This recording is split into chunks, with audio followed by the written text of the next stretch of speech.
Today, 500 illegal migrants also joined the party as we suffered the biggest ever single day of small boat arrivals so far this year.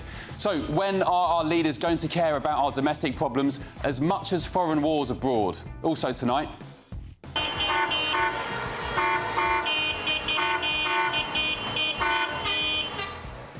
Farmers will take to the streets again on Tuesday, but the Met Police has warned anyone bringing a tractor to town will be arrested.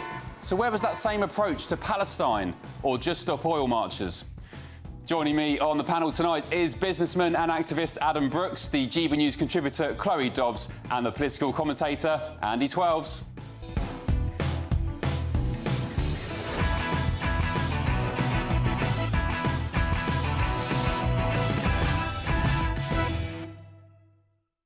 And in a very intriguing turn of events, Sadiq Khan extends a special invitation to President Donald Trump. Invite President Trump to a good curry on Brick Lane. Maybe go and visit a place of worship in London. Very big show coming up, including all of tomorrow's newspaper front pages. But first, let's get your news headlines with Aaron Armstrong.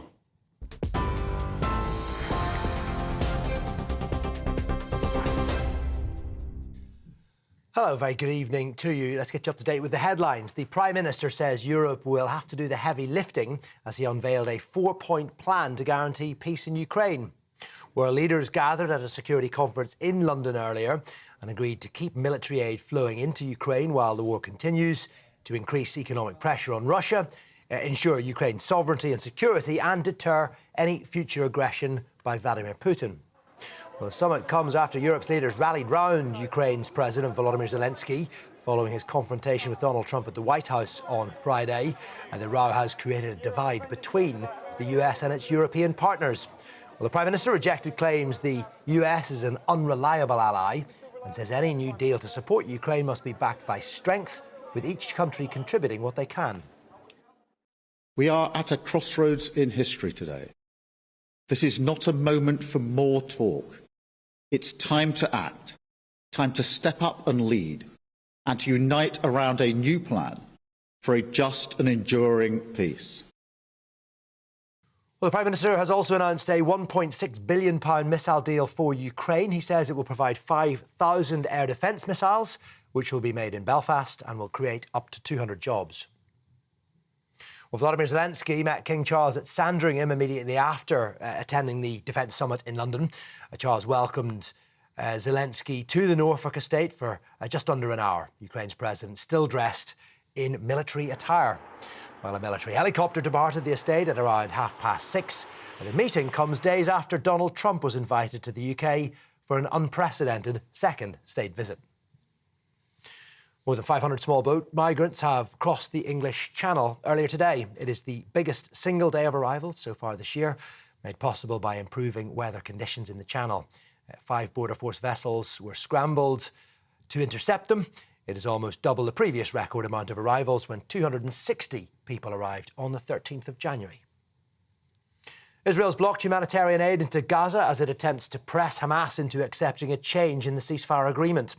Hamas has rejected a US proposal to extend Phase 1 of the deal and continue to release hostages and postpone Phase 2, which stipulated a full withdrawal of Israeli troops from the Strip. Israel's Prime Minister says there will be further consequences unless the group changes its position, while Hamas has accused Israel of blackmail and has called on mediators to intervene. And Pope Francis has been taken off a ventilator and his condition is now stable. The pontiff suffered a breathing crisis over the weekend.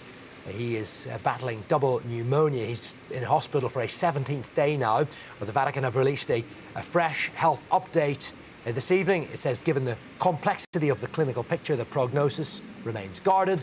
The Pope was admitted to hospital earlier this month with a severe respiratory infection. Those are the latest headlines. More from me at 10 o'clock. For the very latest GB News direct to your smartphone, sign up to News Alerts by scanning the QR code or go to gbnews.com/alerts.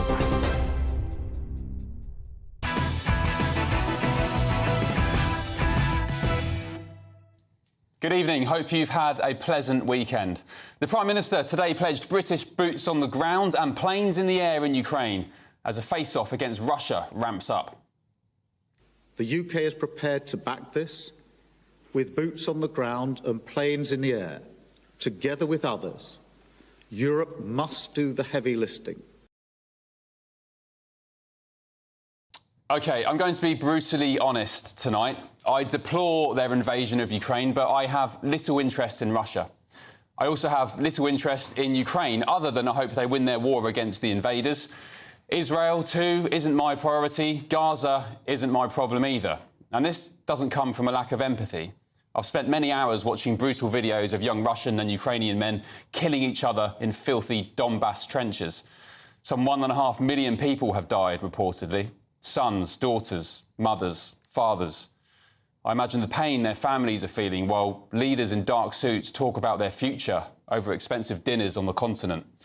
But ultimately, I have to care most about what's going on in this country, our country, because charity starts at home. Migrant hotels decimating our communities, the invasion of our southern border, pensioners freezing to death, the land grab on British farmers, record high taxes, record high immigration, attacks on free speech, Pakistani rape gangs, paedophiles being spared prison, the decimation of our military, our bloated civil service, criminal asylum seekers being allowed to stay here because their offspring don't like foreign chicken nuggets.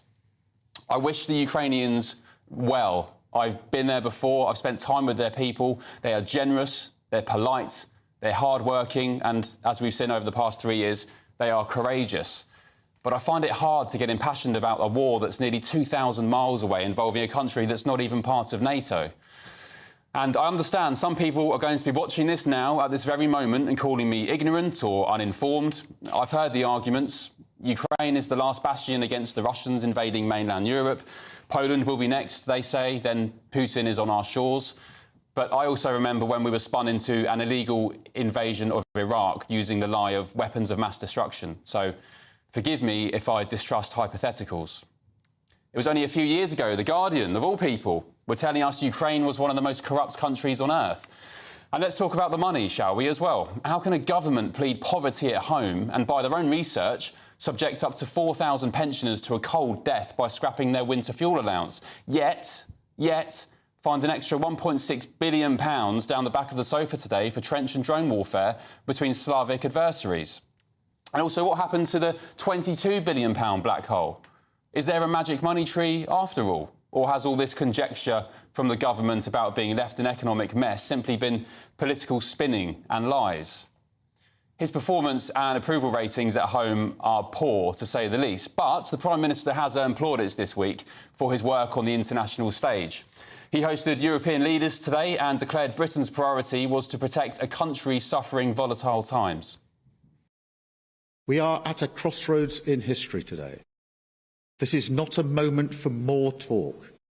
It's time to act, time to step up and lead, and to unite around a new plan for a just and enduring peace. The Prime Minister also met Italian Premier Giorgia Meloni today to talk about Ukraine and, interestingly, tackling illegal migration. That I've been also proposing a meeting between US and European leaders for if we divide ourselves, that will make us all weaker. Yeah. And then on bilateral topics, I'm very happy about the work we've been doing together. Number 10 said after their meeting, and I quote in a statement, the two leaders acknowledged positive progress made since their last meeting in joint work to tackle irregular migration. Their words, not mine. They agreed secure borders are the bedrock of a secure economy. Well, guess what happened just a few hours later? News today that 500 more migrants arrived on small boats across the English Channel. The biggest single day of arrivals this year. You just couldn't make it up. By 7 a.m. today, 120 migrants had been taken to the Border Force Processing Centre in Dover. An hour and a half later, that number had doubled, or risen rather, to 250. And by 3:30 this afternoon, GBNews counted a total of 505 migrants as they arrived at Dover Harbour. So who are they? Where are they from? What are their intentions? Where are they going to end up? These are the questions that bother me. I wish Ukraine well. Russia can stop this war immediately by stopping their invasion. But for now, My priorities lie with making Britain great again. Let's get the thoughts of my panel now. The businessman and activist Adam Brooks, GBNews contributor Chloe Dobbs, and the media strategist Andy Swelves. Good evening to you all. Thank you for your company on this fine Sunday. Adam Brooks, let's start with you, because I can see you chomping at the bit there in the corner. What do you make of my concerns about the fact I think we're paying too much attention to foreign wars abroad and not the situation back home in the Listen, I agree with everything you said there, to be fair, because it's my opinion too, and I've been very vocal on social media. This country is falling apart. You know, whether it's our roads, whether it's our health system, our policing, we haven't got enough prisons, our hospital waiting list, and the excuse every time from Keir Starmer is we do not have the money to fix this. You've got to put your taxes up. You know, they've come for the businesses in the April budget. So I don't see how we can celebrate this. Let's all get behind Ukraine. Yes, I'm like you. I want this to end. But only Donald Trump can end this war. Putin is only going to listen to Trump. He's not going to listen to Starmer and Macron or any of the European leaders. It's only when Donald Trump says enough is when Putin stops and sits at the table. And I think the Labour Party are trying to spin this. Starmer, you know, he did OK in the last week. He was a bit cringy, I thought, with Trump. I think he's in it right, you know. But I don't think he was. They're trying to spin this as his Thatcher moment. No, this is not your Thatcher moment at all, you know. And people need to remember that. It only stops when Trump wants this war to stop. I actually think Keir Starmer had his best week as Prime Minister yet, and that's saying something. But, Chloe, what's your thoughts? Are we paying too much attention to this Ukraine situation? As I said in the introduction there, some people will say, they'll be watching this tonight saying, yes, but Ben, once Ukraine falls, Putin will then be knocking on the door of Poland, then he'll be arriving on the shores of Britain. Do you buy that? Look, I think that I was very proud of Britain for being the first country when this war broke out to really stand up and say, we support Ukraine, we will help you. If countries didn't back Ukraine and help them financially and with weapons, Putin would have probably ended that war in a week as he had hoped to. So I'm glad that we have supported them. But we're getting to the point now where there has to be an end in sight. As Adam says, this country is crumbling. Taxes keep going up and up. We don't seem to have enough money for the electorate, and people are starting to feel like their politicians are putting people overseas ahead of them, and that is problematic. And I really felt like, although it was good for Keir Starmer to bring people together and have a conversation and talk about how we support Ukraine going forward, I did not see any end in sight. They were saying there that the end of the war needs to be on Ukraine's terms. And sure, of course, Ukraine needs to be involved in negotiations and it has to be beneficial to them. But Putin has to benefit in some way to agree to some kind of deal, else this is never going to end. They've got a really utopian vision about it, and it's problematic. Andy, do you agree that Keir Starmer is a bit of a Jekyll and Hyde at the moment? On the world stage, and again, I give him it, he's done well this week, but domestically, approval ratings in the gutter. He's had a lower vote share than Corbyn winning the election, and what they've done domestically since then is lacklustre, to say the least. So it's a tale of two halves. You've got Starmer, the international peacemaker, and then at home, quite frankly, he's been a bit useless. Sure, I think the domestic policy is always more of a long-term game. You know, you can't really get short-term wins at home. But I think, you know, in your monologue, you mentioned about making Britain great again, and I think Keir Starmer has actually shown that in the last week. You know, when we were at our most influential, our most powerful, you know, just post-colonial, post-empire, we were the power brokers of the world. And that's what Keir Starmer has shown this week. You know, when Zelensky and Trump had their skirmish in the White House and they'd stormed off, he was the one that called them both up and tried to get them back in the room. No, that's today, even, you know, bringing the European leaders together, this is what Britain is for. We are to convene, we are to bring the power together. And I think when you know, our contributions to Ukraine, you know, the 1.6 billion, that's paying for itself through the seized Russian assets. So it's not really a case of, well, we're taking from the farmers and giving to Ukraine. Well, we're taking from Russians and giving to Ukraine. That was yesterday's announcement, the 2.2 billion freezing Russian assets. There's another 1.6 billion today. That's fine, what you just said about Starmer in the White House and being the mediator between Zelensky and Trump. But what use is it when we've got pensioners freezing at home, we've got thousands of people coming across the border illegally, ending up in communities all up and down Britain, affecting our very way of life? We don't, as I said, we don't know who they are, where they're from, what their intentions are. You've got farmers, the very people who put food on our tables, day in, day out being attacked by the government, not for economic means, may I add, a paltry £500 million a year. And so what's the point of all that, Andy, when he's making such a mess at home? I mean, on some of those, you can hardly blame Keir Starmer. I think you mentioned the military being, decimated. You can't blame him. He's only been in power 7 months. You look at migration, you can't really blame him. It takes longer than 7 months to fix the small boats crisis. He's going to smash the gangs. I think it's working. He's speaking to Georgia Maloney. Georgia Maloney the numbers are going up. Hasn't it gone down 41%? No, absolutely not. We've had over 25,000 come across on boats since Starmer took power, which is going to put us on track for maybe up to 50,000 across the year. When they came into power in July, you then had the summer with nice, clear skies, flat seas for people to cross. But they waited until the autumn, after that peak time, to actually appoint someone to be the head of their new Border Force Command. Well, that was a civil service appointment. That was a civil service appointment. That wasn't Keir Starmer. Keir Starmer doesn't control the civil service. OK. Adam, last words to you very quickly. Just Starmer, we should be paying more attention to the UK than what's going on in 2,000 miles away. Everyone I speak to in the real world and not online is pulling their hair out at the state of this country, Ben. And if you ask them whether they would want Ukraine prioritised or this country prioritised, it would be this country every single time. So this media spin that Ukraine is everyone's be-all and end-all is wrong. Also, but just to add, it's spin from the Prime Minister as well. When he had Zelensky in Downing Street yesterday, he was saying all of Britain, everybody across Britain has your support. And I was just thinking, well, who are you speaking for? You got 30% of the vote, less than Corbyn, and you're saying that everybody in Britain... More than any other party, though. More than any other party. From peace deals now to sending more missiles. How has that happened in a few days? How? OK, great start. Thank you very much. Moving on, bit of a change of gear. It's the final week to see how you could win one of our two amazing prizes bundles in our latest giveaway. Each one has a brand new iPhone 16, £500 in shopping vouchers and a massive £10,000 in tax-free cash. Hurry, lines close on Friday. It's the final week to see how you could be one of two big winners in our latest giveaway, as we have two prize bundles that have to be won. There's 2 lots of a totally tax-free £10,000 in cash. You'll also receive a brand new iPhone 16, along with £500 in shopping vouchers to spend at your favourite store.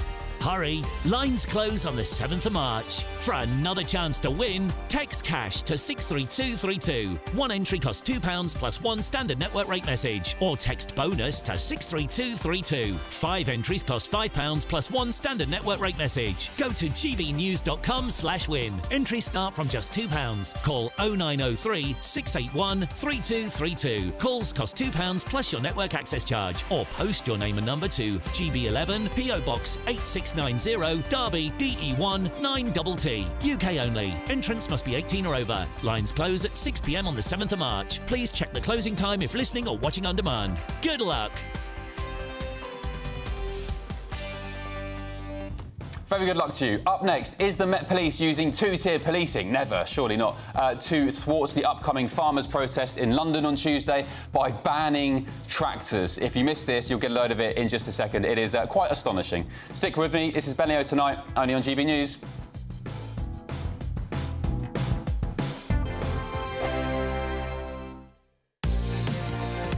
Mornings don't have to be tiresome, especially if you have the right company. Wake up to news as it happens, opinion and debate, and of course, a little bit of entertainment too. Because when the kettle's on, we're on. That's Breakfast on GB News, a show worth waking up for. Every morning from 6 a.m. Only on the People's Channel, Britain's news channel. We'll spread the news, you spread the word. GB News Breakfast. Every day from 6 a.m.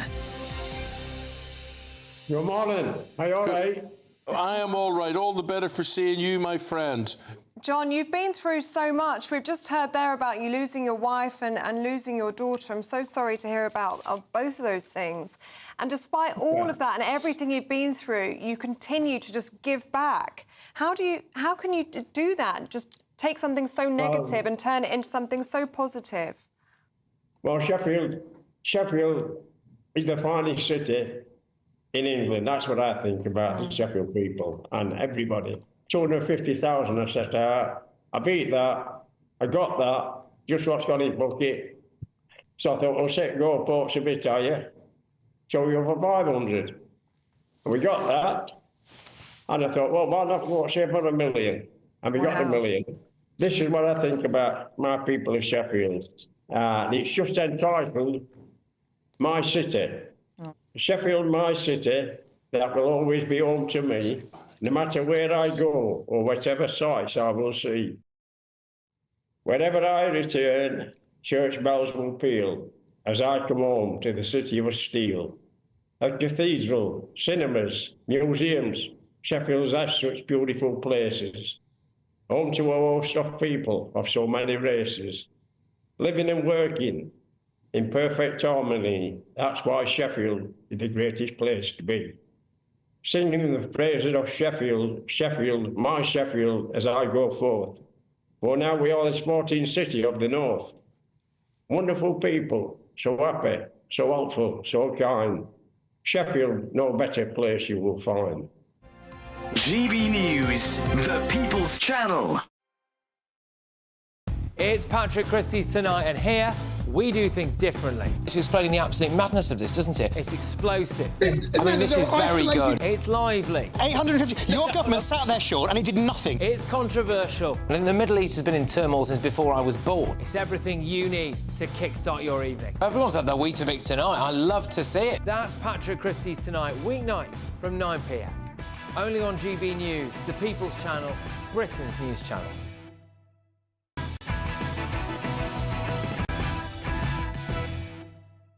Welcome back to Ben Leo Tonight. Now, the Metropolitan Police are clamping down on the upcoming farmers' protest in central London by banning those involved from attending in their tractors. So the force has imposed conditions under the Public Order Act ahead of the demonstration on Tuesday, after recent protests saw hundreds of tractors, and you can see them here on your screen, blocking roads in the capital, including the heart of central government, Whitehall, for hours at a time. A limited number of tractors will be permitted, which are being arranged by the organisers with the prior permission of the Met Police. But critics argue that police are taking a much firmer approach to the farmers than they have with other large-scale protests in recent months. I'm thinking Palestine protests, Just Stop Oil and so on. So tonight I'm asking, as the Met Police bans tractors from this week's farmers' protest, is this another example of two-tier policing? Well, I'm joined now by livestock farmer Douglas Turner and the retired Scotland Yard Detective Inspector Hamish Brown. Good evening to you both. Thank you for joining me. Hamish, I'll start with you. I suspect you'll probably defend the police, but what do you say to critics who are suggesting this is two-tier policing in action? Well, I'm going to pick you up first of all on your comment about the previous demonstrations that they blocked Westminster. Certainly did, but across the river is St Thomas's Hospital, so you might be preventing ambulances getting there. You might be preventing people going to doctor's appointments, attending a funeral, I don't know, a business meeting. Now, a right to protest, I'm absolutely with that. In Articles 10 and 11, European Court of Human Rights is quite clear. Freedom of expression, absolutely essential. Freedom of assembly, it's called, freedom of movement, Article 11, yes, but let me tell you, and Douglas as well, is that it comes with a caveat, both do, that is, you can't exercise that right if it affects other people's human rights, like going to your doctor, going to hospital, going to school, and all the other things. So the Met Police, or any other police force that matter, has to draw the line somewhere. Well, so no, it's common sense policing, not two-tier. OK, well that sounds fair to me. I mean, that sounds like something I can get on board with. So why wasn't the same proactive approach applied to the likes of Just Stop Oil, who terrorised London for years on end? Well, they weren't actually bringing tractors, as far as I recall. No, but they were laying down in the road. No, wait a minute. If they were doing specific criminal events, yes, they were arrested. Well, they were laying down in the road. So many of those go to court, not all convicted, but we've seen them go to court, and the full force of law has been used. But that is wholly different than flooding the area. It's very effective. I can understand why they do it, but flooding the area with that, and the immense unfairness to probably hundreds of thousands, if not millions of people. Let's speak to Douglas. Douglas, you're causing trouble with your tractors. Keep them at home, will you? No, not at all. We're not going to keep them at home. You're going to defy the police? You'll bring yours anyway? Last time round, we had over 1,400 tractors. We didn't block emergency services whatsoever. We were only in Whitehall. Anybody that wanted to get through would get through. We do work with the Met, but I feel that on occasions, as you rightly said, Just Stop Oil, they were on the motorway, they're on the roads, they're sitting down. And what did the police do for them then? Do you need a cup of tea? Do you need a cup of coffee? Are you okay? We never had that offered to us. However, we offered the police a cup of tea or a sandwich that were there with us. But it's two-tier policing. There's one rule for them, one rule for us. As the police say to us, we do not cause big disturbances. We do not fight them. We do not throw paint over everything. We are there, and as it says at the final straw, because we are there for a rally. And in fact, when your other contributor says about the people that don't like the tractors, people love to see the tractors. If anything, they want to see more than anything else is a tractor. And the reason we have tractors up there is because any other rally that's up there, protest, whatever you want to call it, it looks the same. If you've got tractors up there, they know it's the farmer. Yeah, indeed. And the sight last time of all the tractors honking their horns, I mean, it was good fun. The kids loved it. Hamish, you must accept that previously, we'll go back to Just Stop Oil because it's a good example. You must accept, as Douglas just said then, that there were occasions when the police were asking if the protesters were OK, would you like a cup of tea, so on and so on. I don't recall the same level of fairness applied to Just Stop Oil as we're potentially going to see now with the farmers. Well, firstly, this is a preventative measure with the banning the tractors, and it's not just some whims. It's actually under the Public Order Act. They can see it coming, so they're taking sensible measures to stop this happening in the first place. When you've got this mass sit down, which Douglas quite rightly mentions, incidentally, if you've got hundreds, if not thousands, of demonstrators, and it's going to take perhaps 2 or 3 police officers to arrest them, because that's just how it works. Very soon you'll have no police officers at all, but just still a huge number of demonstrators. So it doesn't equate. And Douglas does raise no ambulances were obstructed. How do you know they didn't have to take a different route? How do you know that taxi drivers may well have lost money out of this? How do you know people didn't miss appointments and all the other things? It is effective to see a tractor. I'm absolutely certain going through London. I live out in the country. It's lovely to see tractors, but that's where they belong, not in central London, causing extreme hardship to other people, and that is not fair. And the police are there to uphold the law. Douglas, would you like to respond to that? Yes, of course. We work with the Metropolitan Police to make sure that we don't cause any problems. We've never, ever stopped any ambulances going through whatsoever. There's always advance notice that these rallies are going to take place. We don't just turn up and then cause congestion all the time. We're very civil with the whole thing, and no one gets annoyed. And when you say that the ambulance couldn't get through, the taxi driver couldn't get through, they slow down, they put their thumbs up, they wave, they are with us. We are making food. We're making a rally into London so people know that we're about. Unfortunately, for many, many years, we've been let go. We've been left out there in the lurch all the time. We're making food for the people. We don't hold people to hostage like, oh, I'm a train driver. Unless you pay me this, we want that. We want it to be fair. Unfortunately, this tax is not fair. It's not just that tax. It's other things that the government are taking away from us. But we know at the end of the day, it's a land grab. What they are, they're croaker watchers.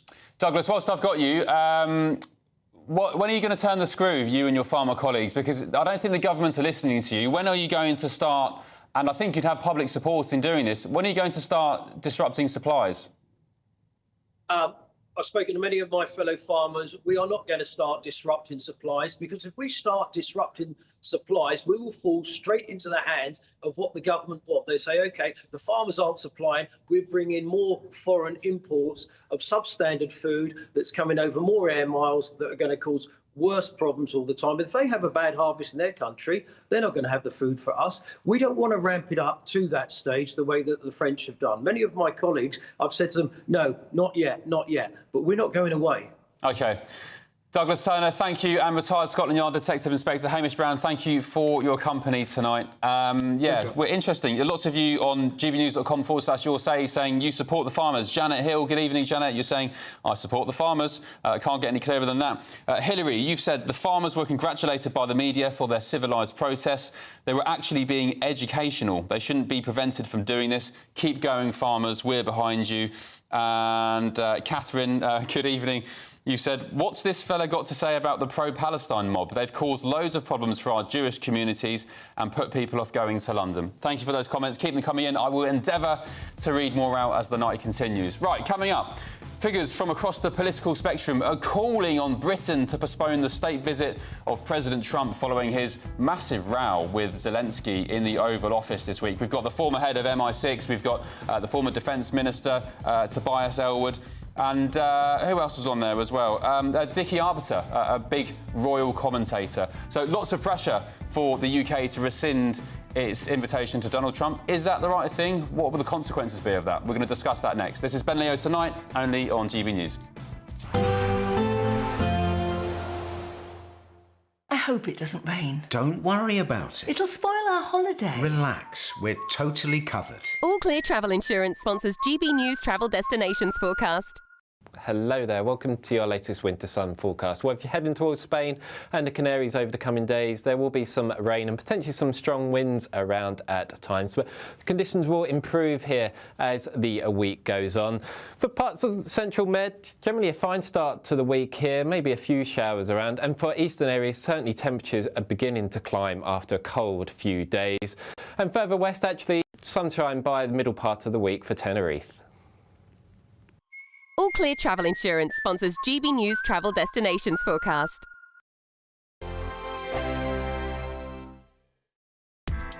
Join me, Nana Akweer, for an informative, interactive news programme with a difference. It's fun. No, he didn't say that, though. I'm so surprised. I think there's an element of truth to that. Join me from 3 p.m. every weekend, only on GB News, Britain's news channel. This is GB News, Britain's news channel.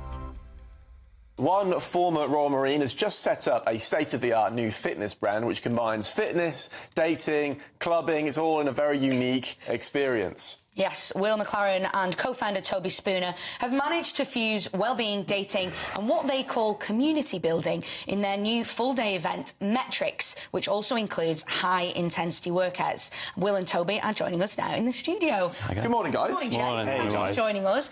I'm very interested in this because all I seem to see at the minute is high rocks. But from what I've read about Metrics, this seems like the new upgraded version. What can you tell us about it? Tell our viewers all about Metrics. Well, it is a fitness competition, but we are combining the music and production element. Also, we want it to be quite a social event as well. So we want people to come, meet each other and have a great day out. So what does that actually mean? Tell us a little bit more in detail. Toby, just tell us a little bit about what's involved. So, in short, it's an immersive fitness competition. Yeah. So you can do a partner workout, you can bring a friend, or we can actually match make people. So we're getting that dating element. Well, it was Valentine's yesterday. Precisely, so right. is this going to be the new Tinder? People going along to Metrics and meeting their future partner? Well, exactly that. So we've done a load of research into it, and what we've found is that exercise is slowly becoming more of a dating scene. So is it, I assume, some behind the scenes of what Metrics will look like? Because it's still to start, isn't it? Is it big March it begins? Yeah, so the 1st and 2nd of March, so it's in 2 weeks, at a magazine in North Greenwich. We've known each other for a fair while, but we kind of put our heads together. So we've worked in fitness for years, and we found that music really drives performance. And people love music. People will come to our classes, they'll come away and they'll say, music was so good. And it just elevates the experience. We said, how can we put this on a scale, tenfold? GB News, the People's Channel. In the GB Newsroom, we bring you the news as it happens. With our team of dedicated journalists across the UK, we're ready to keep you up to date with what's happening every half an hour, every single day. Bulletins here on GB News, the People's Channel, Britain's news channel. I'm Christopher Hope. From pop stars to politicians, I'll interview anybody in a pub who's got a political opinion. Join me every Friday on Spotify, Apple Podcasts, YouTube or gbnews.com, or wherever you get your podcasts. This is GB News, the People's Channel.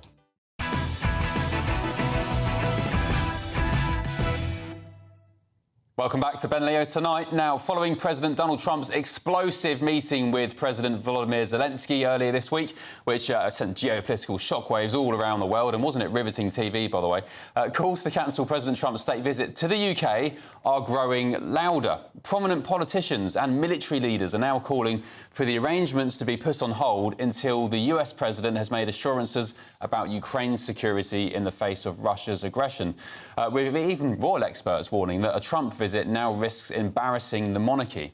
However, a source close to the president last night warned it would be, quote, very unwise for the UK to rescind the invitation. So the question is, the US president's Oval Office outburst, was it too big to ignore, and would cancelling Trump's state visit damage the special relationship between the United Kingdom and the United States? We're joined now by Labour peer Lord George Faulks on this. Good evening, Lord George Faulks. Thank you for your company. Hello, Ben. Glad to see you've still got your job. A lot of them, you're losing them at your station. I don't know. We've still got an hour and a half. I might say something yet to get myself cancelled. You never know. What's your take on this? People are saying if we rescind Trump's invitation, that's just going to absolutely destroy any relationship we have left with the United States. I think that's right. I don't think we should rescind it, but I think it will take some time to prepare for it, to get everything set up. And by that time, hopefully everything will have calmed down and we'll be well on the way towards a solution of this problem. Hopefully a peace deal backed up by Europe, supported by the United States.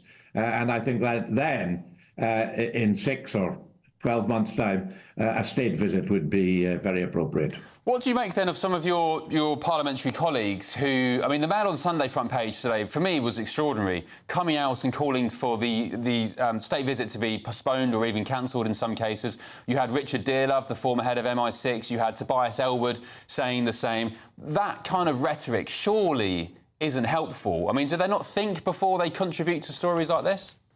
I think most of them are talking about it being postponed and to let the dust die down and to make sure that things were back on an even keel. I certainly believe that, and I think all of them believe that. I think it was only the editorial of the Daily Mail, and I've got lots of friends who work for it and write for it. I think they just got a bit carried away and built up their editorial. But hopefully they'll now come round to the view that things, thanks to the statesmanship of Keir Starmer, things are on the right tracks now.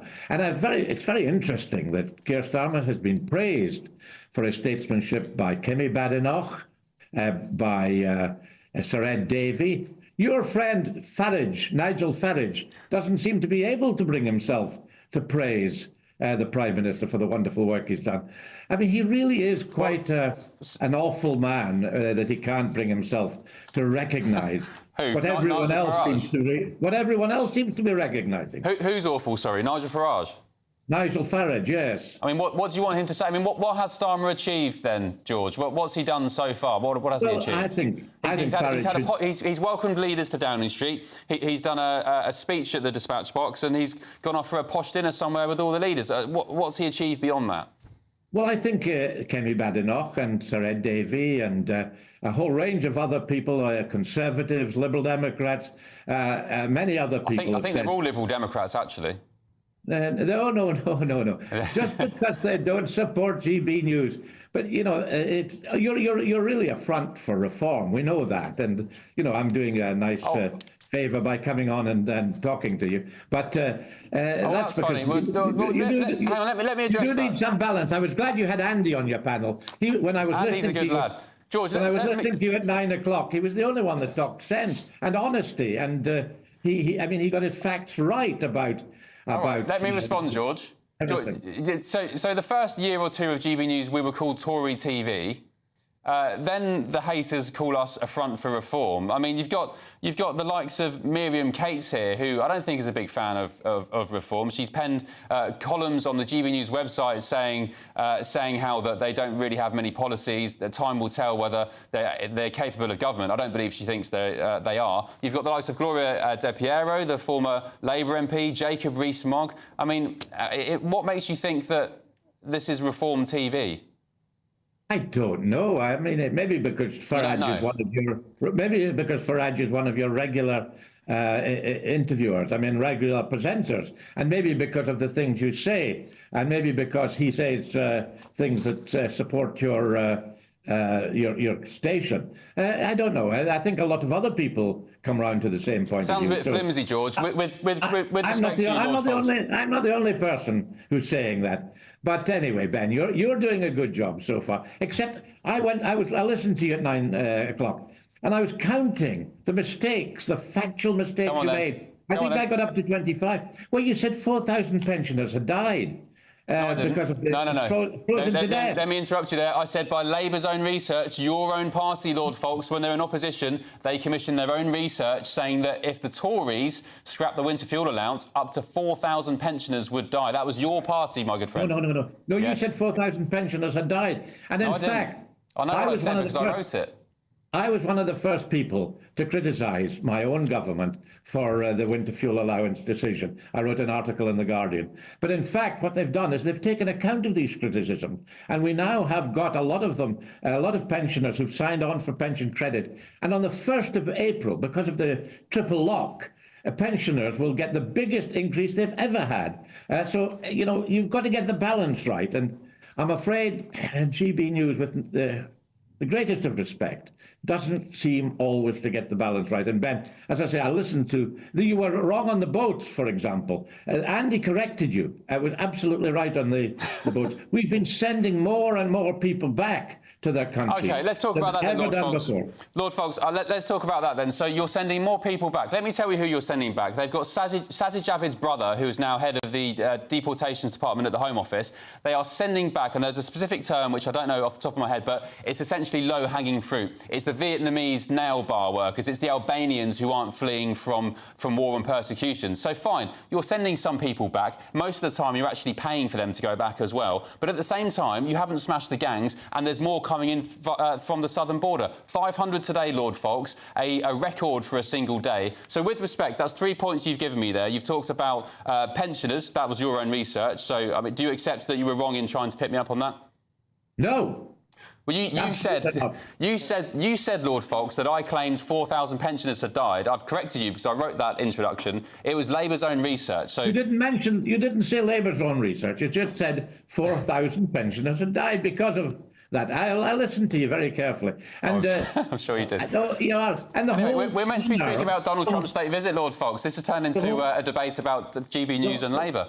The whole tenor of your introduction was one attacking the Labour Party, attacking the government. And, for instance, the other thing you said was about the money being spent in the United Kingdom and the money being spent in Ukraine. As Andy pointed out, the money that's going to Ukraine is money from the Russian assets that have been sequestered, that have been that was yesterday's money. Here. 2.2. And I raised that in the House of Lords last week in terms of the money for the sale of Chelsea Football Club that Abramovich got.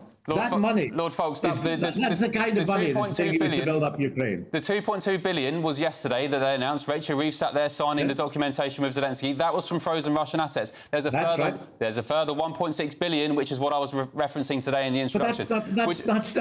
That is guarantees for weapons that are going to be made by workers in Belfast, providing jobs for British people, United Kingdom people in the north of Ireland.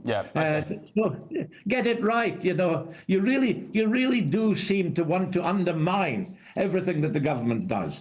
Lord Foulkes. Let's get some balance. Are the government not allowed to be held to account in this country? Is that what you're saying? Of course, but on the basis of facts, on the basis of reality, well, and not on the basis respect, of a you've tried to diatribe. pick me up on multiple points and you failed on all of them. I'll say that with respect, No, so we'll end on that point. I haven't. And Andy picked you up on 2 or 3. Andy was wrong. He's sitting next to me and he knows he's wrong. He's good. I'm glad you've got him. I've not met him. I'm looking forward to meeting him sometime. I'm glad you've got him on your programme. But you need more people like that. You tend to have people who agree with you all the time. Lord Foulkes, I extend the invitation to you to come on my show next week, the week after, whenever you're free, to come and sit on the panel alongside Andy or whoever else. It'd be great to do battle with you again. Fancy that? I'll do it when I'm down in London. I'm on my way tomorrow morning. OK. All right, Lord George Foulkes, thank you very much for your time. Appreciate it. Have a good week. Ben, very nice to talk to you.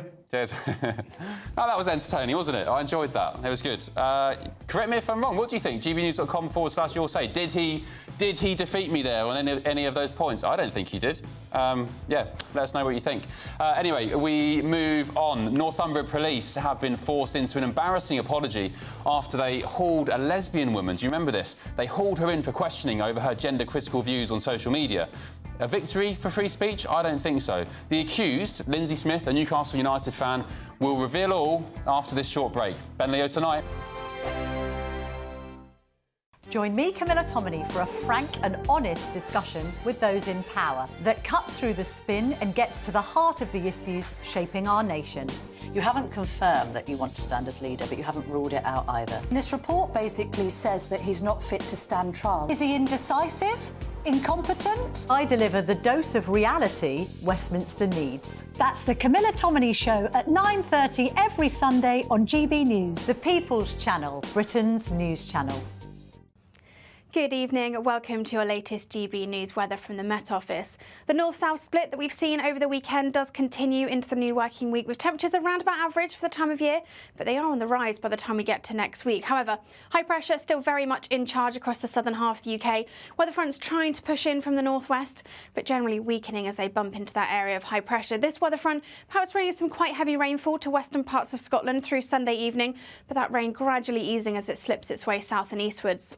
The further south across the UK is a bit of a different picture. Plenty of clear spells overnight and likely turning really quite chilly here, perhaps as low as -4 or -5 in places, but generally not quite as cold under that cloud further north. Where we do see those clear spells across the southern half of the UK, we are likely to see some mist and fog developing overnight, and that could lead to a bit of disruption during Monday morning's rush hour, so do take care if you are travelling. Across Northern Ireland, northern parts of England, into southern parts of Scotland, quite a cloudy start to the new working week. Some outbreaks of rain and drizzle, perhaps some hill fog in places, and for much of Scotland it will be a really quite cloudy start to the day. Some blustery showers feeding in across parts of Shetland and Orkney through Monday morning. Those blustery showers continue as we head towards Monday afternoon for Shetland and Orkney, and that rain and cloud across the central swathe of the UK does gradually start to ease as we go through the afternoon, but still remaining quite grey here to the end of Monday. But further south, again, the best of the sunshine here, plenty of blue skies on offer, and temperatures similar to what we saw over the weekend. Highs of 10, 11, perhaps 12 degrees as a maximum. As we then start on Tuesday, it'll be another cold, frosty, perhaps misty and foggy start across the southern half of the UK, but always cloudier further north, seeing rain arriving across the very far northwest as we head towards Tuesday afternoon, and really turning quite blustery here as well, perhaps some outbreaks of quite heavy rain across the northwest. But further south, it does look like it's going to stay sunny throughout Tuesday and Wednesday, and those temperatures are on the rise. We could see highs of 15 or 16 by Thursday. Hi, I'm Michelle Dewberry, and my show is your opportunity to cut through all the noise and dive in headfirst to some robust debates. Ideas clash. Situation, isn't it? Because the failure is... You're deliberately avoiding my point. Nothing's held back. And if you think this is the end of it, wait for more. And we do not shy away from the difficult stuff. Sometimes I want to shake people and say, if only you understood. So join me on Jubes & Co. weeknights at 6 p.m, only on GB News, Britain's news channel.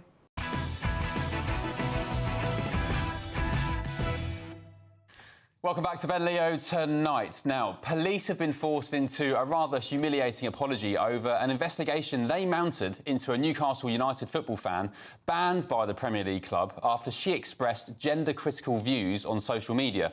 Northumbria police have admitted to the accused, Lindsay Smith, that significant elements of their investigation into claims she'd committed a hate crime were not acceptable. They said that while there was no misconduct by its officers, and there were plenty of officers involved, by the way, that they handled her case and similar hate crime reports in future should be subject to further training. Lindsay was accused of being transphobic by a complainant who told Newcastle United that trans people wouldn't feel safe sitting near her in the stadium. This was after she posted a tweet suggesting that a pro-transgender activist and activism was homophobic because it wanted to, quote, trans the gay away, and that some trans people were suffering from mental illness. But now the police have apologised, admitting that there was no actual victim in the case. Nobody complained. But I'm delighted to say that Lindsay joins us now. Lindsay, sorry to hear about all you've been through. I know we've spoken previously. Also, sorry to hear Newcastle got thumped by Brighton today, or lost at least. Thumped's a bit generous. Anyway, what's your view in all this? Because you've gone through the mill, really. And I mean, do you feel vindicated? I think there's an area of vindication in it. Like, I've waited over a year just to get this report back. But there's also a lot of anger because, from the beginning, I felt like I was being targeted. I've said that from the get-go. But then to just get this report and see just how much energy and effort's gone into doing what's been done to me is quite astonishing, really. I think I say to people all the time, if you didn't know it was me that it happened to, I think you'd think it was all made up, to be honest. And you found out, I mean, correct me if I'm wrong, how many officers were involved in this case and from which ranks? So I think there was 14 altogether, ranging from just your general, bottom of the pile PCs, all the way up to, CID, I think were involved in it. It's and there was no complainant. Nobody complained. There was no victim. There was no victim. The person who complained on behalf of someone who could be offended by things I'd said online, and that was the basis. They basically just ran with it and decided to, it's just the fact it went through so many different officers, and they all just agreed to keep going along with it. It didn't matter the level it went to. It's really quite baffling. I think I still struggle with words for it, to be honest, because it's just I don't blame you. Do you accept their apology, the police? Not really, no, because it's quite a half-hearted apology, if I'm honest. It's not even like it's a full-blown Northumbria police apologise. It was a flimsy, the investigating officer apologises for, what you've been through. And to be perfectly honest, it's not the investigating officer's fault. He was literally just a PC who was following orders. Yes, he was named and everything in the beginning and things like that. And unfortunately, it does, they say it rolls downhill, don't they, really? And he seems to be the one who's been left apologising to me. But at the end of the day, there was people of a much higher rank that it passed through before it even got to him. And what about Newcastle United? I mean, they banned you, didn't they, for a period? Are you still a fan of the club and the team? Have you been back to any matches? I haven't been back. I'm still banned. I'm banned until 2020, the 2026 season, I think. No, yeah, they've dug their heels in about all of that. Their defence the whole time has been that I did commit a crime. The only reason I wasn't charged by the police is because I gave a no-comment interview and they couldn't identify the account was mine. So on that basis, they went ahead and banned me because the tweets were offensive. Lindsay, that's a joke. So even after the admission from the cops that they got it wrong, they said, sorry, Lindsay, we messed this up. Newcastle have said, well, no, we still think you're some transphobic bigot and you're not allowed back in the stadium. That's pretty much it. Yeah, I'm offensive. Apparently, little old me is going to be a danger to over 50,000 people. I'm so dangerous. So I do make a joke out of it, to be fair. I think I call myself the scariest lesbian in Newcastle now. So. Well, 50,000 fans probably agree with you, Lindsay, to be quite frank. I know you're made to feel like a pariah with gender-critical views, saying things like trans women are men. But I think the majority of right-thinking people who have common sense would probably agree with you. Are you still a fan, very briefly? Are you still wanting Newcastle to win? Yes. It's not been a very easy season to watch. This season has been filled with inconsistency and things like that. And today was just as hard of a watch as Wednesday night was. But, regardless of what individuals within that stadium have done, it's I've supported this team my whole life. So I'm not gonna turn my back on the team. So. Lindsay, I'm glad this has come to somewhat of an end. I hope Newcastle reverse the ban. But thank you for joining me again for another update. And well done for keeping up the good fight.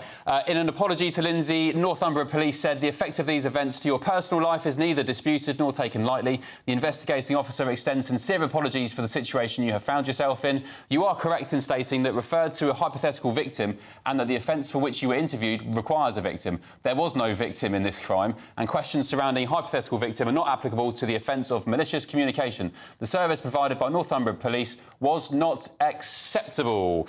Coming up, all the newspaper front pages from tomorrow, some big stories on the front. Stick with me and I'll share them with you in just a sec.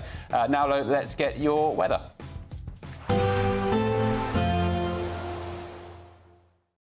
Expect a warm front, moving from the kitchen right through to the rest of the house. Boxed Boilers, sponsors of weather on GB News.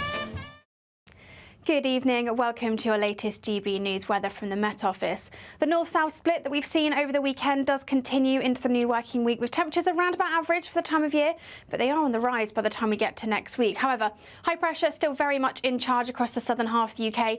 Weather fronts trying to push in from the northwest, but generally weakening as they bump into that area of high pressure. This weather front perhaps bringing some quite heavy rainfall to western parts of Scotland through Sunday evening, but that rain gradually easing as it slips its way south and eastwards. The further south across the UK is a bit of a different picture. Plenty of clear spells overnight and likely turning really quite chilly here, perhaps as low as -4 or -5 in places, but generally not quite as cold under that cloud further north. Where we do see those clear spells across the southern half of the UK, we are likely to see some mist and fog developing overnight, and that could lead to a bit of disruption during Monday morning's rush hour, so do take care if you are travelling. Across Northern Ireland, northern parts of England into southern parts of Scotland, quite a cloudy start to the new working week. Some outbreaks of rain and drizzle, perhaps some hill fog in places, and for much of Scotland it will be a really quite cloudy start to the day. Some blustery showers feeding in across parts of Shetland and Orkney through Monday morning. Those blustery showers continue as we head towards Monday afternoon for Shetland and Orkney, and that rain and cloud across the central swathe of the UK does gradually start to ease as we go through the afternoon, but still remaining quite grey here to the end of Monday. But further south, again, the best of the sunshine here, plenty of blue skies on offer, and temperatures similar to what we saw over the weekend. Highs of 10, 11, perhaps 12 degrees as a maximum. As we then start on Tuesday, it'll be another cold, frosty, perhaps misty and foggy start across the southern half of the UK, but always cloudier further north, seeing rain arriving across the very far northwest as we head towards Tuesday afternoon, and really turning quite blustery here as well, perhaps some outbreaks of quite heavy rain across the northwest. But further south, it does look like it's going to stay sunny throughout Tuesday and Wednesday, and those temperatures are on the rise. We could see highs of 15 or 16 by Thursday. Despite the morning rain, it'll be a nice, warm, cosy day ahead. Boxed Heat Pumps, sponsors of weather on GB News.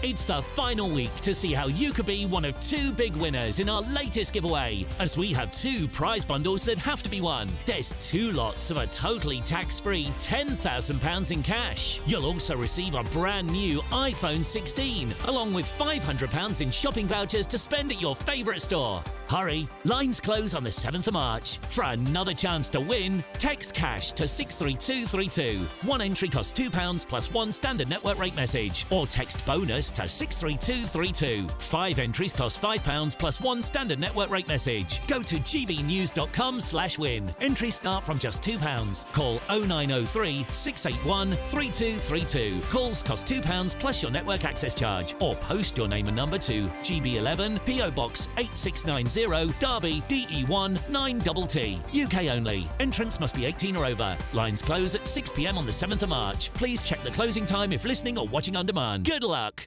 Good Afternoon Britain isn't just about us. The wonderful thing about this programme is it's about everyone watching. It's an interactive programme. Well, there absolutely is something to see here, and we're going to be talking about it more. Whether it's breaking royal news, Will, please bring us up to date, or indeed a particularly punchy speech in the House of Commons. Very, very curious. We bring it to you live, and then we bring you live reaction as well. That's Good Afternoon Britain, weekdays from midday. Only on GB News, the People's Channel, Britain's news channel.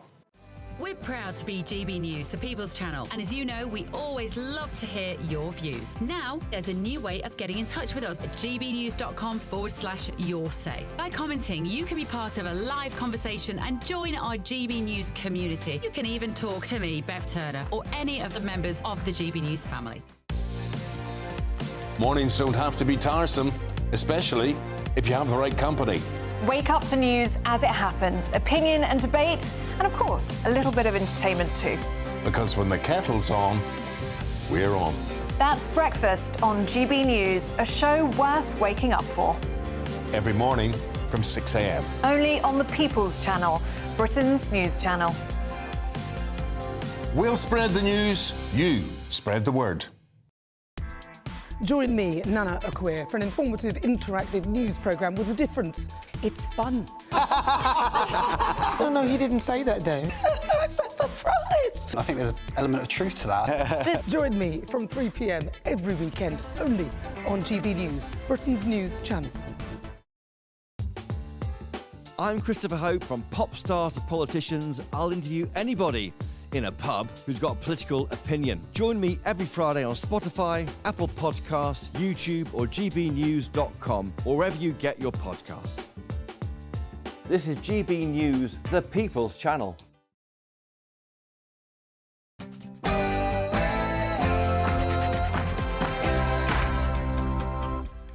It's 10 p.m. I'm Ben Leo, and breaking tonight, Ukrainian President Volodymyr Zelensky says his country is ready to sign a minerals deal with the United States. Donald Trump and Ukraine were due to sign the deal in Washington on Friday, but of course, following that disastrous meeting in the Oval Office, negotiations were temporarily cancelled. Zelensky tonight has also said that he is exchangeable for Ukraine's status in NATO. Britain's ambassador to the United States, Lord Mandelson, has urged Zelensky to return to the White House and make up with Donald Trump by saying it's the only show in town. Mandelson called on the Ukrainian president to be the first to commit to a ceasefire and warns that if the US president's peace initiative goes wrong, then Britain would have to support Ukraine in the event of a Russian attack. I wonder how that would end up. And in Monday's Times tomorrow, Sir Keir Starmer's plan to bring down NHS waiting lists risks utter collapse after private hospitals threaten to pull out in a row over cost-cutting. Over 1 million appointments a year in private hospitals may now be withdrawn from NHS patients.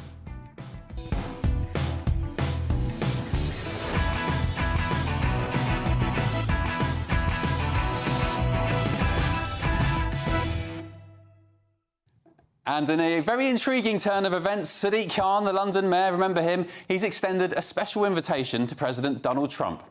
Invite President Trump to a good curry on Brick Lane, maybe go and visit a place of worship in London. And by the way, what's Lewis Goodall wearing there? We'll talk about that in just a sec. Joining me on the panel tonight is publican and activist Adam Brooks, GB News contributor Chloe Dobbs and the political commentator Andy Twelves. A big show coming up, including all of tomorrow's newspaper front pages. But first, your news headlines with Aaron Armstrong.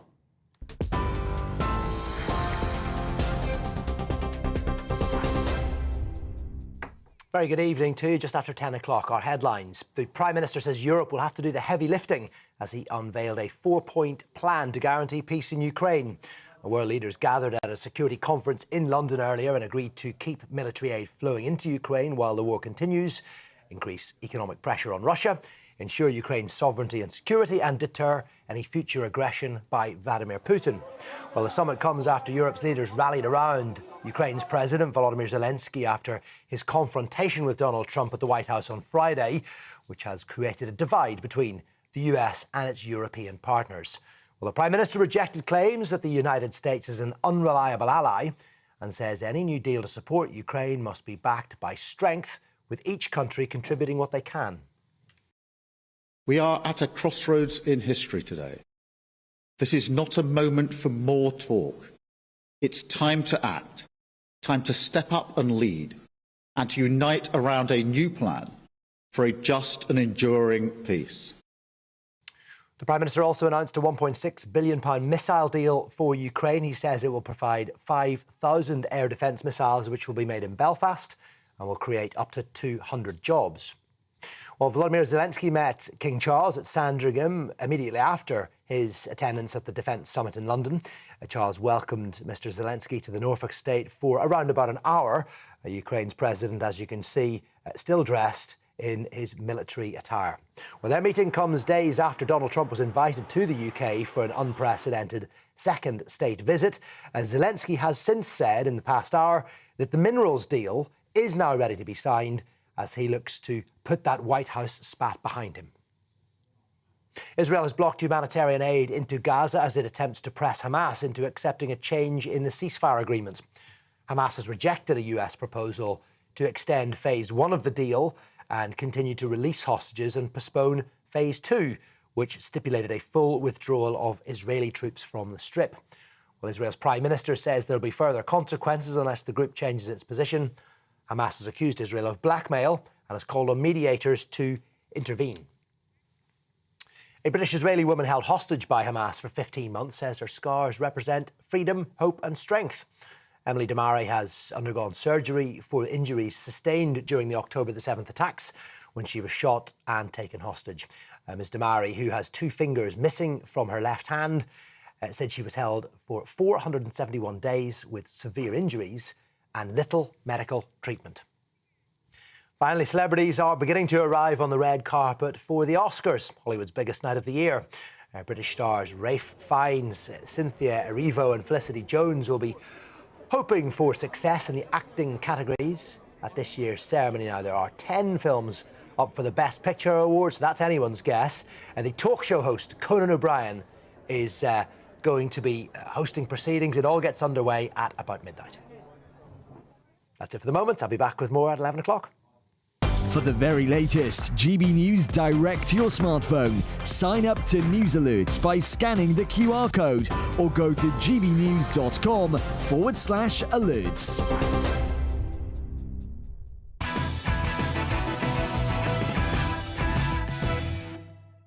Thanks, Aaron. Welcome back to Ben Leo's Tonight. Let's run through the first of Monday's front newspaper pages. We start with the Financial Times. The UK and France aim for new Ukraine peace deal after White House fracas.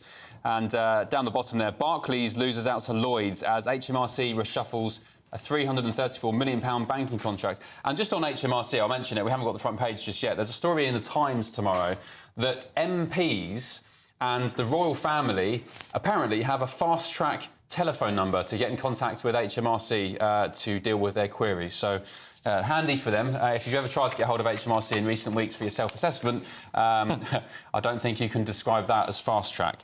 The Eye. Starmer takes lead on peace for Ukraine as diplomat King boosts Zelensky. Of course, Volodymyr Zelensky there, pictured at the bottom, meeting the King this afternoon. King Charles flexes soft power in an hour-long meeting with the Ukrainian president.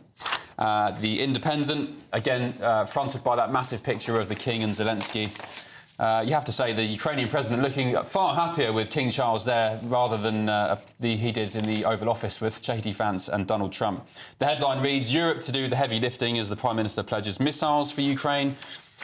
And I think that's it. Is that it? Yeah, that's it.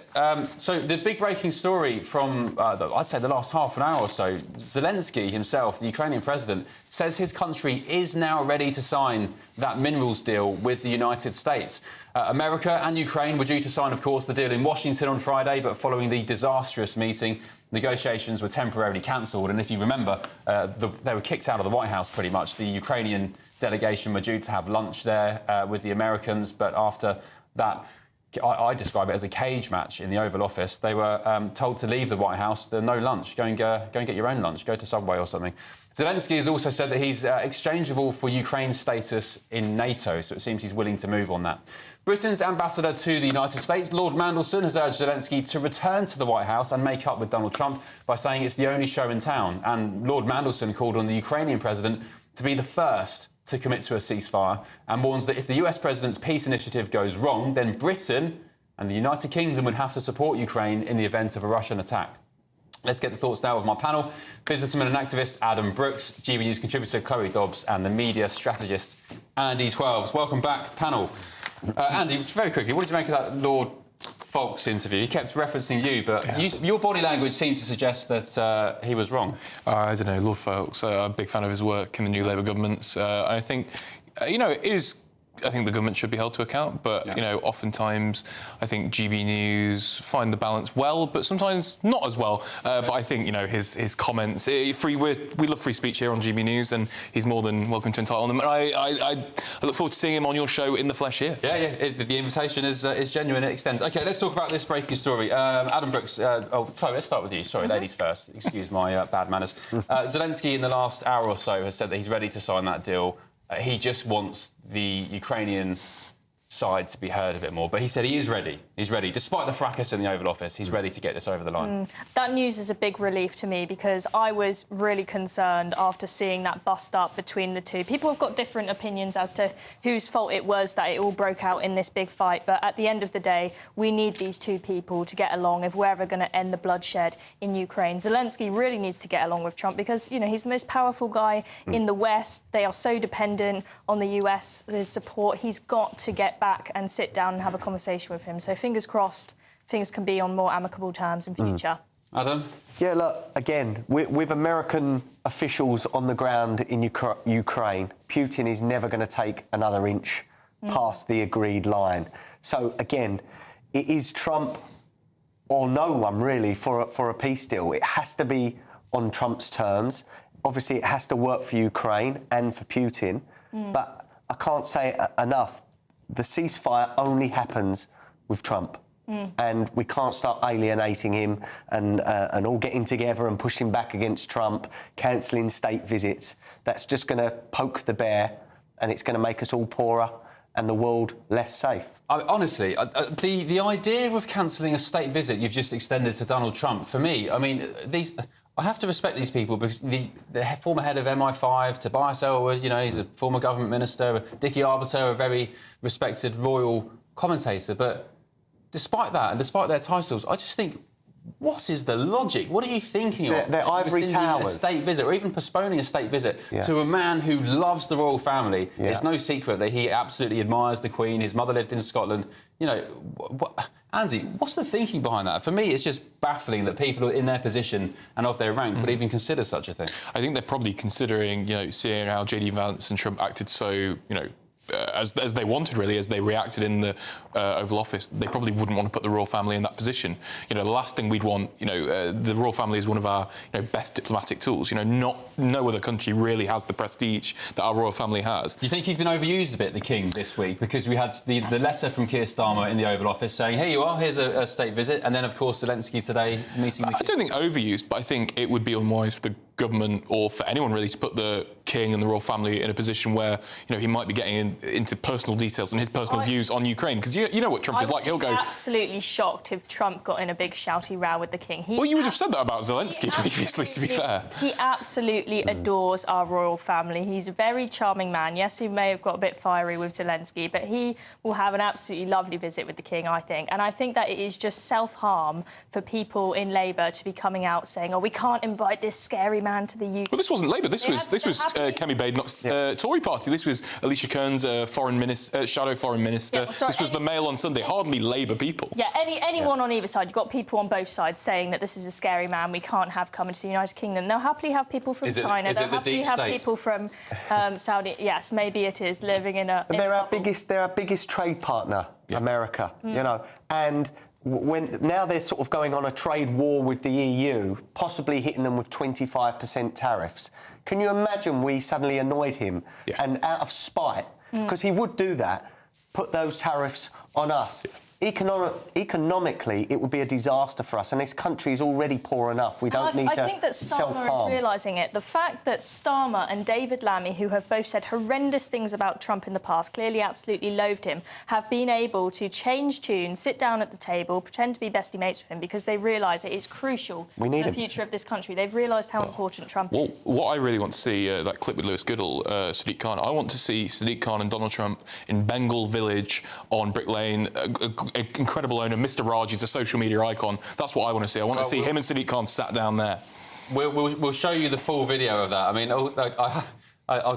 won't talk about it now, but I don't know what Lewis Goodall was wearing to that interview. Top Gun cosplay, I think it was. Well, you know. You're interviewing the Mayor of London. You know, some people don't like Sadiq Khan, but he's the Mayor of London. Just put a suit and tie on. I don't think Donald Trump would want to ever meet Sadiq Khan either. Well, when Sadiq Khan, there was another clip of him speaking in the London Assembly saying, I invite Trump to come to London Pride and come visit a mosque. He's just trying to set up Donald Trump there. He said place of worship, he didn't say mosque. If Donald Trump doesn't come, he can say, oh, you're a homophobe and you're an Islamophobe. That's what I think Sadiq Khan. I think so. I think it's very similar. I don't think he's now bestie mate. I think it's very similar to David Lammy. You know, he realises that the office succeeds any other duties. You know, Labour are in government now and they need to act like they're in government.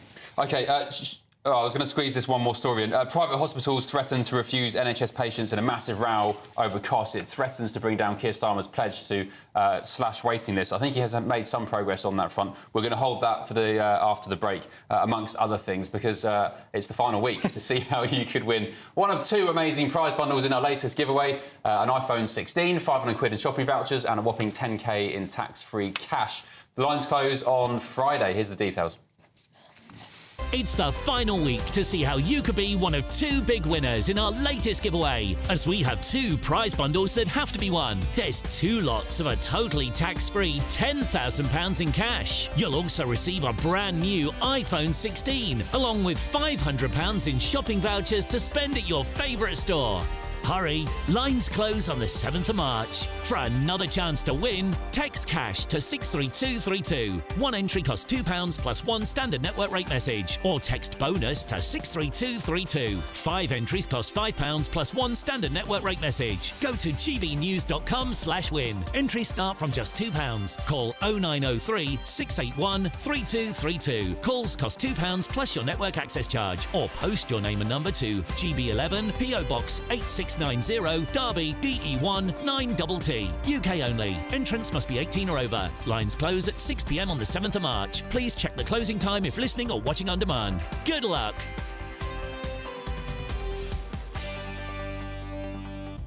Good luck to you. What would you do with 10 grand cash, Chloe Dobbs? Ooh, good question. Maybe actually... Oh, sorry, your mics are all out. Tell me what you do very quickly and I'll relay it to the viewers. Put it towards a flat rent in London because you can't afford it at all. Brooksy? I'd go straight on holiday. Holiday, Andy? Can't say on TV what I'd spend it on. Oh, there we go. Ooh. Sounds saucy. It's past the watershed, you know you can reveal something. Well. And I don't want to hear it. I don't want to hear it. Right, coming up, the BBC Gaza documentary scandal rumbles on, plus we head stateside ahead of tonight's Oscars, where legendary entertainment reporter Nelson Aspen has plenty to say about the tragic death of Gene Hackman. You won't want to miss it. This is Ben Leo Tonight, only on GB News. This is Britain's Newsroom, where your voice matters. It's just astonishing. With expert analysis and honest opinion, we don't just keep you informed. We bring you unique perspectives you won't see anywhere else. Can't argue with any of that. When the news happens, it happens here. On Britain's Newsroom, weekdays from 9:30 a.m. Only on GB News. In the GB Newsroom, we bring you the news as it happens. With our team of dedicated journalists across the UK, we're ready to keep you up to date with what's happening every half an hour, every single day. Bulletins here on GB News, the People's Channel, Britain's news channel. Tubes & Co. Weekdays from 6 p.m. We often ponder the state of the nation. So this story then really caught my eye. A head teacher who some people have dubbed, I quote, the head teacher from hell. He's caught the press attention because he has a school in Wales. He's now looking at introducing Saturday detentions. He says that we have to stop mollycoddling kids and start to bring back good old-fashioned discipline. We are fed up with kind of being soft on discipline. We are fed up of hiding behind words like well-being and safe spaces. There has to be a consequence to an action. And that's what we're trying to instill at Caldicott.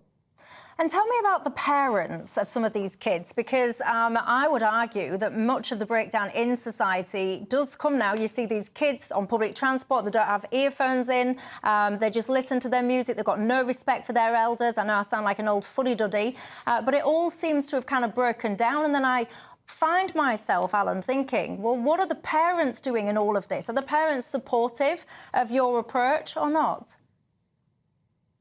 So we've got 1,300 parents. 2 or 3 took their children out of the school because they didn't agree with it. About 20 sort of kicked back, but now are on board. I think that's a great statistic. It shows that the overwhelming vast majority of people want this kind of discipline. And I don't blame young people today for the state of the culture or the nation. They are the fruit of it. I believe that if my generation puts in place strict discipline, firm boundaries, no means no, then we will get the young people that we want and that, you know, we deserve. GB News, the People's Channel. Join me, Nana Akweer, for an informative, interactive news programme with a difference. It's fun. No, he didn't say that, though. I'm so surprised. I think there's an element of truth to that. Join me from 3 p.m. every weekend, only on GB News, Britain's news channel.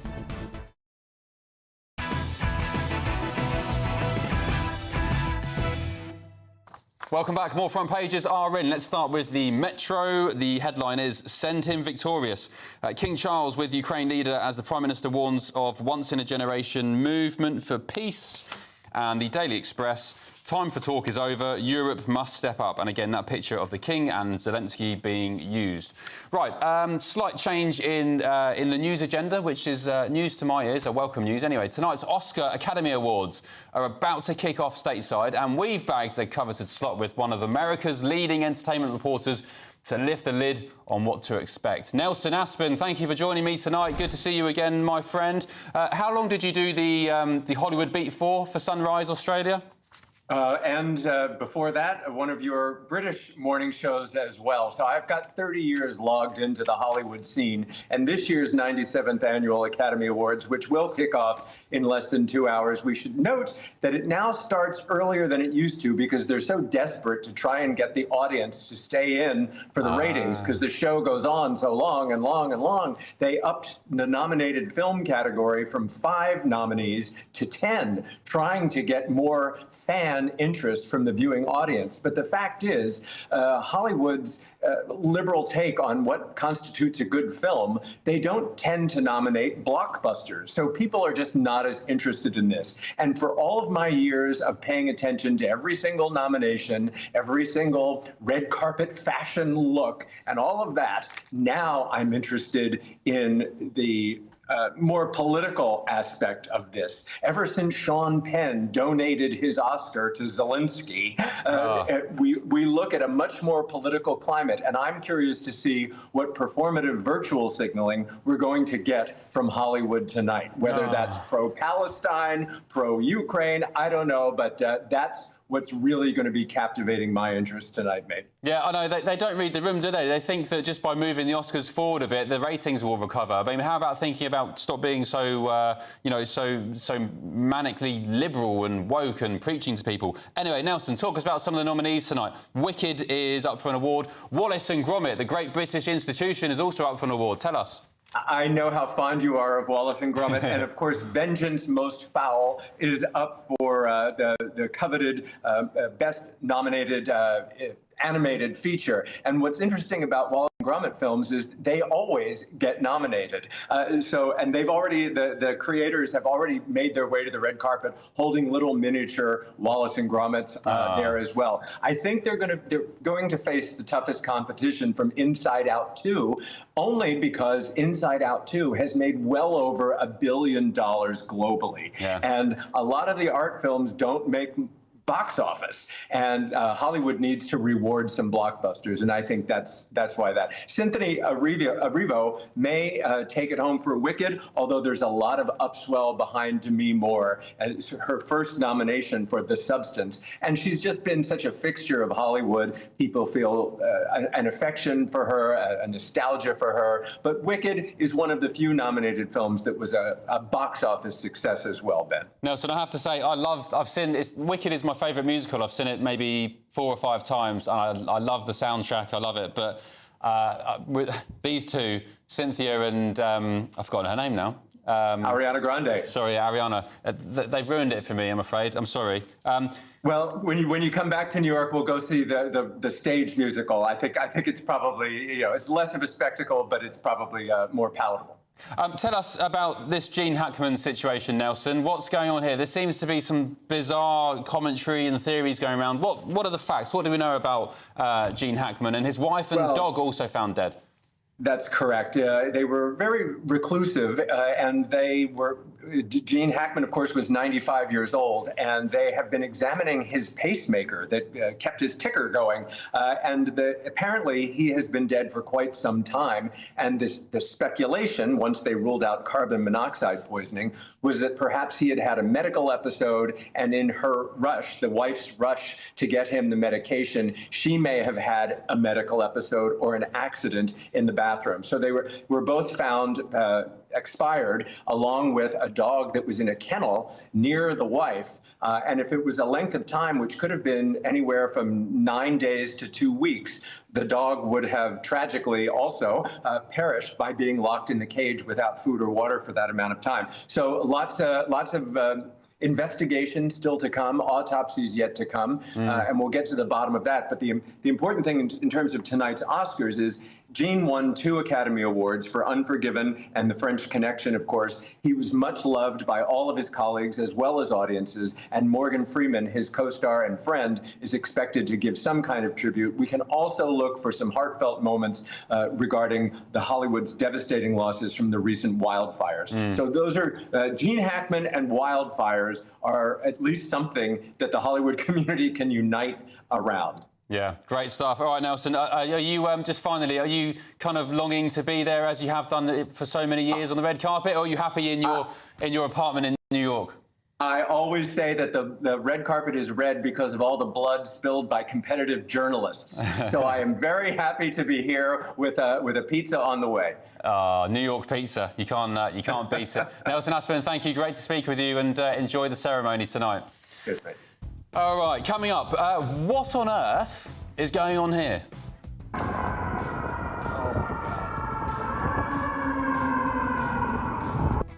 Oh, you don't want to miss that full clip. I saw it earlier. It's absolutely terrifying. Perhaps the worst day at work for the 2 people involved. Full clip coming imminently.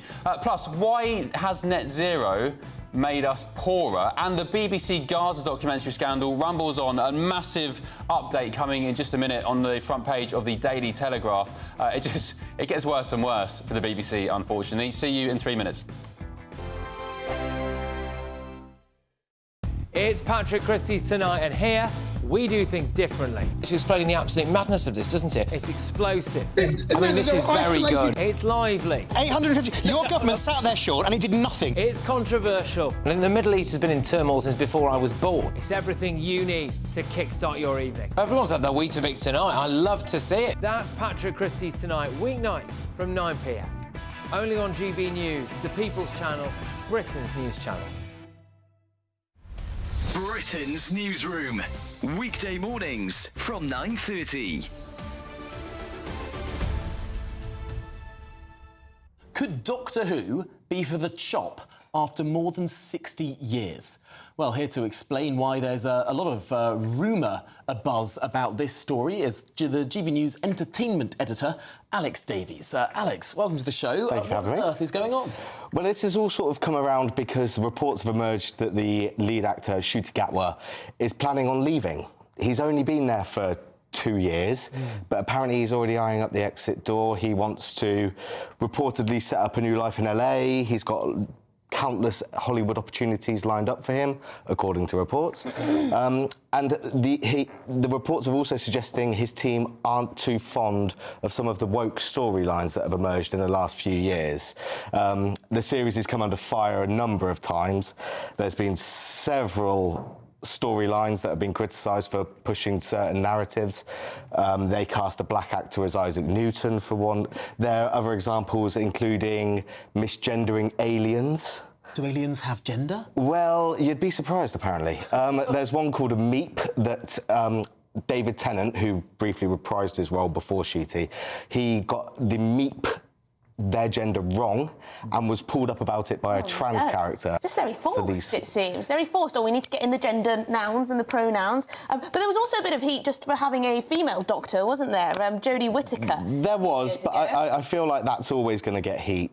When you take a fictional character, a fictional institution, which has been white men predominantly, and you put something that goes against that, you're going to get attention.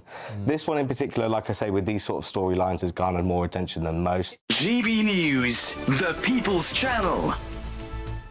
Join me, Camilla Tominey, for a frank and honest discussion with those in power that cuts through the spin and gets to the heart of the issues shaping our nation. You haven't confirmed that you want to stand as leader, but you haven't ruled it out either. This report basically says that he's not fit to stand trial. Is he indecisive? Incompetent? I deliver the dose of reality Westminster needs. That's the Camilla Tominey Show at 9:30 every Sunday on GB News, the People's Channel, Britain's news channel.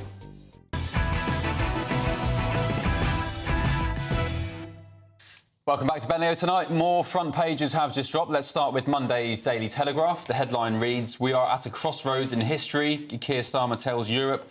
Down the bottom there, we'll discuss this next. BBC chief saw Gaza film weeks in advance. The most senior news executive at the BBC watched its controversial Gaza documentary before it was broadcast, but failed to question it. Deary me. And down the bottom right-hand side there, it says, "Net zero has made us poorer," say economists. Who would have guessed? Let's move on to the Daily Mail, the King's show of solidarity. This, again, all the newspapers loving this meeting today between the King and Volodymyr Zelensky. And The Guardian, Prime Minister calls for coalition of the willing to end Ukraine war. And, again, another really interesting story at the bottom from The Guardian. At least 25 police spies duped sexual partners.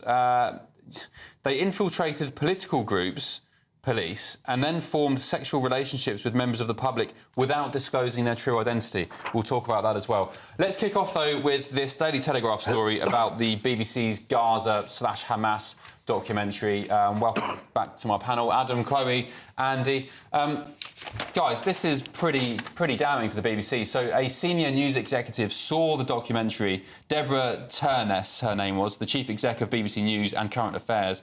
She saw the documentary a week before it was broadcast, thought it was fine, didn't question anything, and they pumped it out on air. Chloe? Well, I mean, of course they will have seen it. So they tried to use the excuse that it was separate film company that made this. And sure, they may have given them a pot of money and said, go make the documentary. But when it comes back and when they edit it, it has to be gone through with a fine-tooth comb by all the lawyers and all the people from the channel to make sure everything is OK. This will have been looked at in depth before it has gone out. They can't make out that they didn't even look at it before it went up. So, yeah, they are facing the music now. Defund the BBC, Adam Brooks? Yes, I think they've been a disgrace in their reporting over the Israel and Gaza conflict. This is just the final nail in the coffin. You know, our licence fee money possibly going straight to Hamas. Yeah. How disgusting. You know, these are terrorists. Says here, Deborah Turness, the chief exec of BBC News and Current Affairs, was a guest at a special BBC screening held almost 3 weeks prior to the airing of that Gaza documentary. The documentary's now been removed, of course, on MyPlayer. The BBC's apologised for it. Andy, defund the BBC? I don't think so. I think it's a bit rough to pin this on her. You know, she's a senior executive. She's not expected to be right across all the research at all times during a documentary screening. It is a bit unfair to go, well, it's all her fault. She'll have trusted her, you know, she'll have trusted the people who commissioned the documentary, who in turn will have trusted the film company. I think it's a bit unfair to go, this one woman who attended a news screening of a documentary when she's head of news. I think it is a bit unfair to pin it on her. OK, that's fine. I accept that point. Whose head should roll then? I think probably the filmmakers and those who commissioned, like the people who commissioned the documentary. I think, if anyone, I think the filmmakers probably knew what they were doing. It's a pure and the propaganda piece. This isn't a documentary. This is a pure Hamas propaganda piece. Heads have got to roll. Whose head, though? Whose head? I mean, my point is, if you work in business, and you're a businessman, Adam, the CEO, ultimately, the buck stops with them. So if you're the head of news and current affairs, although she may not have been dealing with the day-to-day intricacies of commissioning this documentary, as I said, the buck stops with her. I would agree with you. But the BBC, they mark their own homework. You know, they're totally different. They're unaccountable a lot of the time. So I don't understand how it works within that organisation. I'm actually going to agree with Andy in this one and say the commissioners, because people at the top of the BBC, they've got so many different shows coming out. They might have seen it but had no idea that this young kid was the son of a Hamas minister. But the people commissioning the show, they would have been, you know, in-depth involved, figuring out who they're going to cast in the show and checking their background and whatnot. I feel like they probably would have known who this kid is. And obviously, I can't say that for sure. Mistake. It isn't their first mistake. I think it's dozens and dozens of apologies the BBC have had to make over this conflict coverage. So when does this stop? I think there is a story to be told here. This area in Gaza has seen more firebombs than Dresden did during the war. There is a story to be told objectively, but I think the BBC have gone about this completely the wrong way. And I think the book should start. I don't know with the head of news, but I think certainly with the people who ran the commissioning of it. Just one off the top of my head, Adam. You mentioned previous mistakes. It's not isolated. Was it December 2023 when the BBC reported falsely that Israel had dropped a missile on a Gazan hospital? It was actually Hamas that misfired a rocket. That was big. That was numerous. If you Google the BBC there was a apologies. report that claimed that the BBC had breached their own editorial guidelines over 1,500 times in the covering of this war, which is, if that's true, that's absolutely astronomical. I've just quickly Googled Deborah Turness, and she penned a BBC blog post about a week ago called AI distortion is the new threat to trusted information. The first line reads, disinformation. By now, we're all aware of its polarising effects and real-world consequences. Ooh, there we go. Should we talk about this other one on the Daily Telegraph front page? Net zero will make us poorer and colder. That's according to economists. Again, I said who could have guessed. But, Andy, you disagree with this? Yeah, well, this isn't actually about net zero. This is the investment bank Peel Hunt, big investment bank. They, a research institute as well. They've come up saying, going back to the early 2000s, declining electricity supply has coincided with much slower growth in living standards. I don't think net zero was a term in the early 2000s. This is just Britain has been poor at planning the grid for years and years and years, and it's catching up. Obviously, when there's less electricity, standards of living are lower. This isn't a net zero story. You could spin it. I mean, it's only 50 words there, and it's continued on page 19 of tomorrow's Telegraph. But reading that little box there. It's not a net zero story. This is just poor grid planning.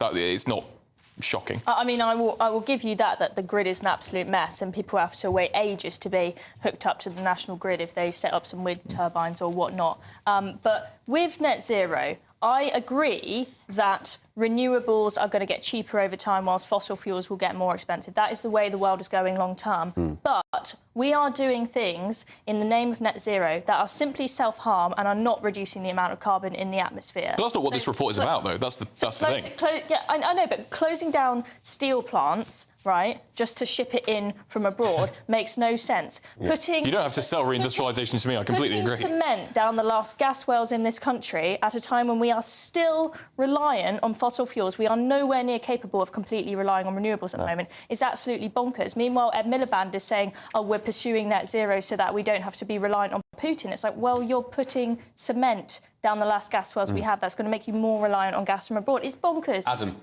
the government's climate advisors estimate that reaching net zero will cost us £4 billion a year on average for the next few decades, and the total cost of net zero is going to be £110 billion, or just under 4% of GDP. Extortion. And these are all on forecasts and computer-generated models, and we all know how wrong they were during COVID.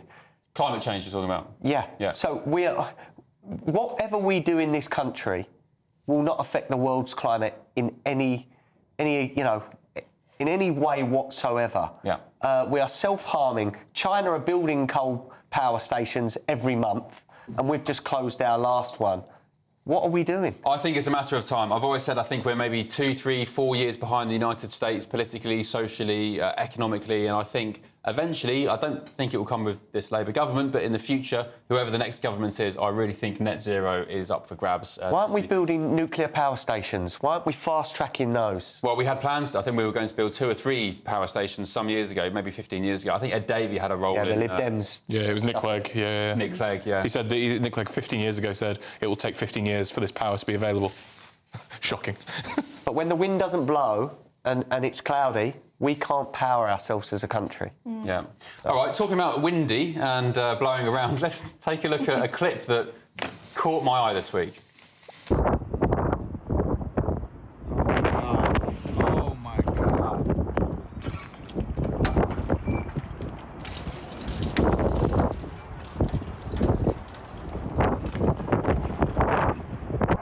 There's people in there. Workers are dangling. That just shattered the windows in the building.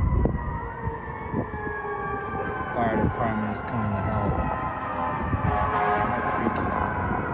Oh my God.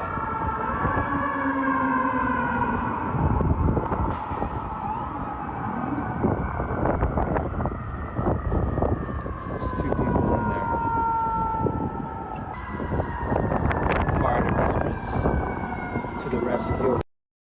Oh, yeah, and if you didn't guess, that's a pair of window cleaners stuck in that contraption there. They were scaling a New York skyscraper, trying to clean the windows, and one of the ropes snapped, and they were at the mercy of the wind and gravity, just getting thrown around and smashed into the glass. Adam, have you ever had such a bad day at work as that? No, I'm scared of heights, so that petrifies me, even watching it, you know. I feel scared of heights after watching that. That's made my stomach turn, that has. Yeah. Don't envy that guy's job. Or woman, don't know. What's the worst day at work you've ever had, Andy? Oh, I was on when I was a scaffolder. I was on a piece of scaffolding that collapsed. Yeah, it's collapsed once. So not too dissimilar to that. So what happened? we were only about 10 foot off the ground, so we just kind of fell onto each other. But health and safety review on the site concluded it was not my fault. So I was cleared. Man, did you sue for your millions? No. Spoke to my union, but that's about it. Right. Okay. Coming up, Sadiq Khan's given his answer to building bridges with President Donald Trump, and I want you to check out Lewis Goodall's fashion sense as well, because I think it's fallen off a cliff. Invite President Trump to a good curry on Brick Lane. Maybe go and visit a place of worship in London. Put a tie on, man. Find out more after your travel weather. Ben Leo tonight, only on GB News. I forecast a perfect holiday in the sun. Weather looking good then? For sure, and no worries about our travel insurance. All Clear Travel Insurance sponsors GB News travel destinations forecast. Hello there, welcome to your latest winter sun forecast. Well, if you're heading towards Spain and the Canaries over the coming days, there will be some rain and potentially some strong winds around at times, but conditions will improve here as the week goes on. For parts of central Med, generally a fine start to the week here, maybe a few showers around, and for eastern areas, certainly temperatures are beginning to climb after a cold few days. And further west, actually, sunshine by the middle part of the week for Tenerife. All Clear Travel Insurance sponsors GB News travel destinations forecast. Good evening. Welcome to your latest GB News weather from the Met Office. The north-south split that we've seen over the weekend does continue into the new working week, with temperatures around about average for the time of year, but they are on the rise by the time we get to next week. However, high pressure still very much in charge across the southern half of the UK. Weather fronts trying to push in from the northwest, but generally weakening as they bump into that area of high pressure. This weather front perhaps bringing some quite heavy rainfall to western parts of Scotland through Sunday evening, but that rain gradually easing as it slips its way south and eastwards. The further south across the UK is a bit of a different picture. Plenty of clear spells overnight and likely turning really quite chilly here, perhaps as low as -4 or -5 in places, but generally not quite as cold under that cloud further north. Where we do see those clear spells across the southern half of the UK, we are likely to see some mist and fog developing overnight, and that could lead to a bit of disruption during Monday morning's rush hour, so do take care if you are travelling. Across Northern Ireland, northern parts of England into southern parts of Scotland, quite a cloudy start to the new working week. Some outbreaks of rain and drizzle, perhaps some hill fog in places, and for much of Scotland it will be a really quite cloudy start to the day. Some blustery showers feeding in across parts of Shetland and Orkney through Monday morning.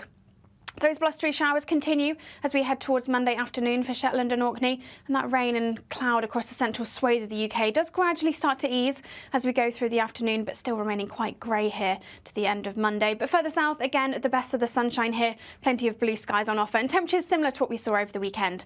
Highs of 10, 11, perhaps 12 degrees as a maximum.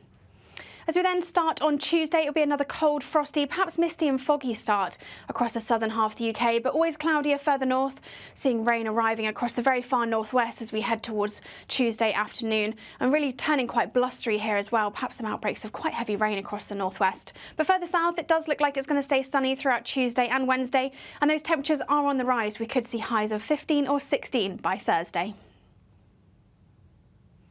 We're proud to be GB News, the People's Channel, and as you know, we always love to hear your views. Now, there's a new way of getting in touch with us at gbnews.com/yoursay. By commenting, you can be part of a live conversation and join our GB News community. You can even talk to me, Bev Turner, or any of the members of the GB News family. In the GB Newsroom, we bring you the news as it happens. With our team of dedicated journalists across the UK. We're ready to keep you up to date with what's happening every half an hour, every single day. Bulletins here on GB News, the People's Channel, Britain's news channel. Join me, Nana Akwe, for an informative, interactive news programme with a difference. It's fun. No, he didn't say that, Dave. I'm so surprised. I think there's an element of truth to that. Join me from 3 p.m. every weekend, only on GB News, Britain's news channel.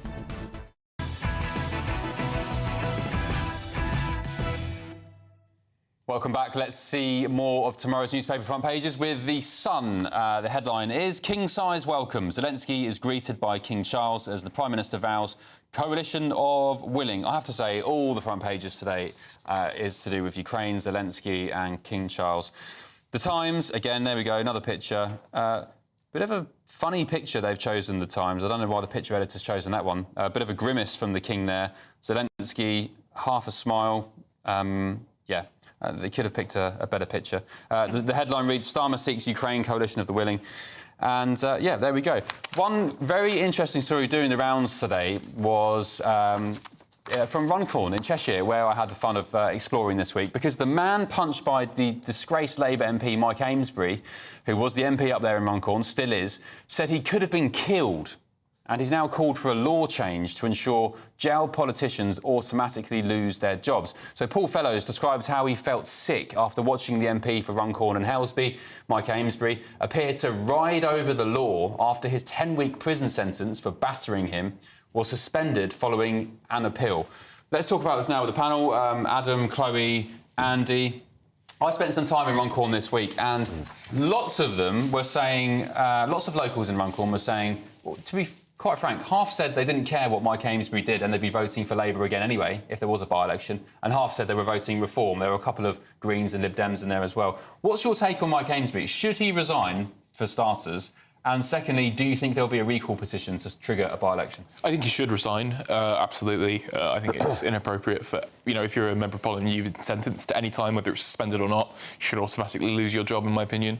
I think he won't resign. I think it probably will be a recall petition. But I think, you know, Reform came second, but they came second by a decent margin. I think they were about 30% behind at the general election. So I think it'll be a really interesting field test for, you know, kind of Reform's new machine that he's been building in Millbank Tower to take on a by-election, the first parliamentary by-election of this government, I think. Yeah. Adam, you're a fighter, you're a boxer. What do you think of Amesbury battering a constituent? You never hit someone when they're on the floor. Is that what he did? Remind me of the footage. I believe he carried on hitting him as he was down. That is so dangerous. Yeah, because if their head hits the concrete... That is so really dangerous. Bad. And, look, he's meant to represent his constituents. He's meant to set an example. How he's still, you know, an MP, I do not know. He should resign. And there should be a different way of getting rid of him if he doesn't. For me, that footage was quite shocking, and he could have killed the guy. Chloe, what's your thoughts? Should he resign? He absolutely should have. I don't know why he hasn't. Will he? I think he probably will, but I don't know why he's hanging on. Why hasn't he done it already? Does the guy really think that he's going to be able to make a comeback and he might have a chance of staying as an MP and actually having the support of his electorate? Absolutely no chance. He just needs to bite the bullet. So we don't have to wait for a recall petition. Let's just get on with it. Have the election. Well, I popped up to Runcorn this week to see what the locals thought about it all. I played this clip on yesterday's show, so if you've seen it, apologies. If not, I did a very scientific poll on the streets to see if there was a by-election, who the locals would be voting for. Take a look at this. This week, I'm unleashed in the very pretty town of Runcorn in Cheshire, just by the River Mersey, and infamous in recent weeks because it was home to Mike Amesbury, the Labour MP, who's just been banged up in prison for 10 weeks for punching a constituent in the face. Who would you vote for in a by-election here, if there was one? A by-election? Yeah. I'd vote for Reform. It's the way he speaks, it's the way he puts it over. Nigel Farage? Yeah. Labour, Reform? Not Labour after what that Mike's done. Not Labour? No. Were you not impressed with Mike Amesbury? Not at all. So who would you vote for if there was another by-election? The Farage people. From Reform UK? Of course. What do you like about them? Different from Labour and Conservative. I only ever have and ever will vote for Labour. Yeah. No matter who they are, whether they good or bad, indifference. Labour. You always vote for Labour? Always. Who are you voting for if there's a by-election here in a few weeks? Reform it'll be, yeah. Reform? 100%, yeah. How come? Aren't they... They're quite lukewarm, though, to be honest with you. I want something that... Oh, you want stronger? Stronger, slightly, not too much, you know what I mean? Would you vote in a by-election if there was one in a few weeks? Yeah. Who for? Mike. Mike? Yeah. What if he's not standing? Labour again? Well, yeah. Even though he smacked someone? He was defending his family. OK. Reform. You'd vote Reform. How come? I'd vote Reform because fed up with all the others. The sun is shining on us. Good today. Today good, yeah. Thank the Lord. Yeah. Who would you vote for in an election here? How far here? Yes. 4 years. Yes. So you lived here 4 years? Yeah. And who would you vote for here? Labour, Conservative? Labour, yeah. You'd vote Labour? Yeah. When we had a choice, I wouldn't vote for anyone. How come? They all aren't they? Oh. Would you vote for Labour again here? I don't vote for Labour. No? Who did you vote for last time? Do you mind me asking? I haven't voted for years. There's only one party. Yes. Nigel Farage. Ooh, Reform UK. Yeah. Some people down this high street have said Reform are a bit bigoted or racist. No. What do you say to those people? He's the only one who wants to do anything for British people in their own country. Why the Lib Dems? What is it about the Lib Dems that you like? Well, I just feel that I particularly like the leader of the Lib Dems. Sir Ed Davey? Yes, I do. I think what he says is very interesting and very honest. Can I be a bit cheeky? Mm? Ed Davey thinks women can have, you know what? What do you think about that? You know what? Penises. Ed Well, Davey thinks women can have penises. That's entirely up to him, isn't it? Doesn't put you off him? No, not at all. Nobody at the moment. Don't like any of them? No. Oh, no. Why don't you like them? You can get in if you want to. Me? Yeah. I live very far away. I'd like to live up here, though. Would you? Would you look after me? Yes, so definitely. Where would you recommend for lunch? Where would you take me for lunch? There, the Devonshire. Come on then, should we go? No, we've just been. No. You said you'd look after me. There we go. Thank you to the lovely people of Runcorn for your hospitality this week. Let me show you another clip straight away. The Mayor of London, Sadiq Khan, was pressed once again whether he would welcome Donald Trump to the capital. However, I'm not sure a curry on Brick Lane or Eid in the Square is what the US President would have had in mind. You welcome him to the city? Look, people know my views about Donald Trump. That's not going to change. So you don't welcome him? No, I think it is important to engage with the President of the USA. What I'd invite him to do is spend time on Trafalgar Square, maybe on St Patrick's Day, or the New Year, or Eid in the Square, or Diwali in the Square. What would you... So I'd invite President Trump to a good curry on Brick Lane, maybe go and visit a place of worship in London. Oh, Adam Brooks, Chloe Dobbs, Andy 12. A curry on Brick Lane, President Donald Trump, do you think he'd be up for that? I don't think Donald Trump would want to be anywhere near Sadiq Khan. I think he probably despises the man. I can't see that ever happening. Chloe? Sadiq Khan's trolling, isn't he? After doing the blimp stunt some years ago and, you know, the public slagging match they've had. I think he is trolling. As I said earlier, I think that Sadiq Khan inviting Trump to come to places of worship and come visit London Pride is basically so that if he doesn't turn up, he can say, you're a homophobe and you're an Islamophobe. Those words he loves to throw about all the time. Andy?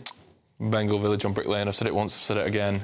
Bengal Village on Brick Lane, Mr. Raj. It's one of the best curries I've ever had. All right, you're on commission, are you? Well, you know, you can use Andy 12 at checkout, but no, he's great. I think that'd actually be quite nice. I think, you know, Anthony Bourdain and Obama went to that, you know, tiny little restaurant in Vietnam. I think this is what we need. Can I ask you about Lewis Goodall's attire there? He was wearing a sort of, you know, a pair of aviators, looked like he was in Top Gun or something. Should journalists wear suits and ties to meet officials, public officials? I think you probably shouldn't wear, you know, a jacket that's akin to Only Fools and Horses. I think you should probably wear something a bit more. You look more like Top Bum. Zelensky got picked on by the press in that meeting with Trump for not wearing a suit. Don't know if you saw that. Where's Elon Musk's suit? That's what I want to know. Like, don't you own a suit? Why would Where is Elon Musk's suit? Do you know what? I've heard that today, Andy, from a couple of people, including Lewis Goodall, funnily enough, on his radio show earlier. And he was saying, well, Elon Musk goes into the Oval Office with Donald Trump and he's not wearing a suit. Elon Musk isn't going to beg for billions of pounds in aid and a deal to end the war of his country being decimated and his people being... He's been begging for, you know, hundreds of millions for his rocket programmes, to be fair. So he's done his fair share of begging for government money. He's the richest man in the world. He can basically do what he likes, effectively. And I'll say again, Sadiq Khan, I've never met one person who's voted for Sadiq Khan. I voted for Sadiq Khan. Did you? Yeah, I voted for Sadiq. You're the first person I've ever met that's admitted that. Yeah, I voted for Sadiq. Why do you like the guy, Andy? Who would I vote for? You've got Susan Hall. Who else would I vote for? To be fair, she was not the best candidate. You know, what, Lawrence Fox? Oh, wait, no, he didn't make it on the ballot this year. But, yeah, who else would I have voted for? All right, thank you, guys.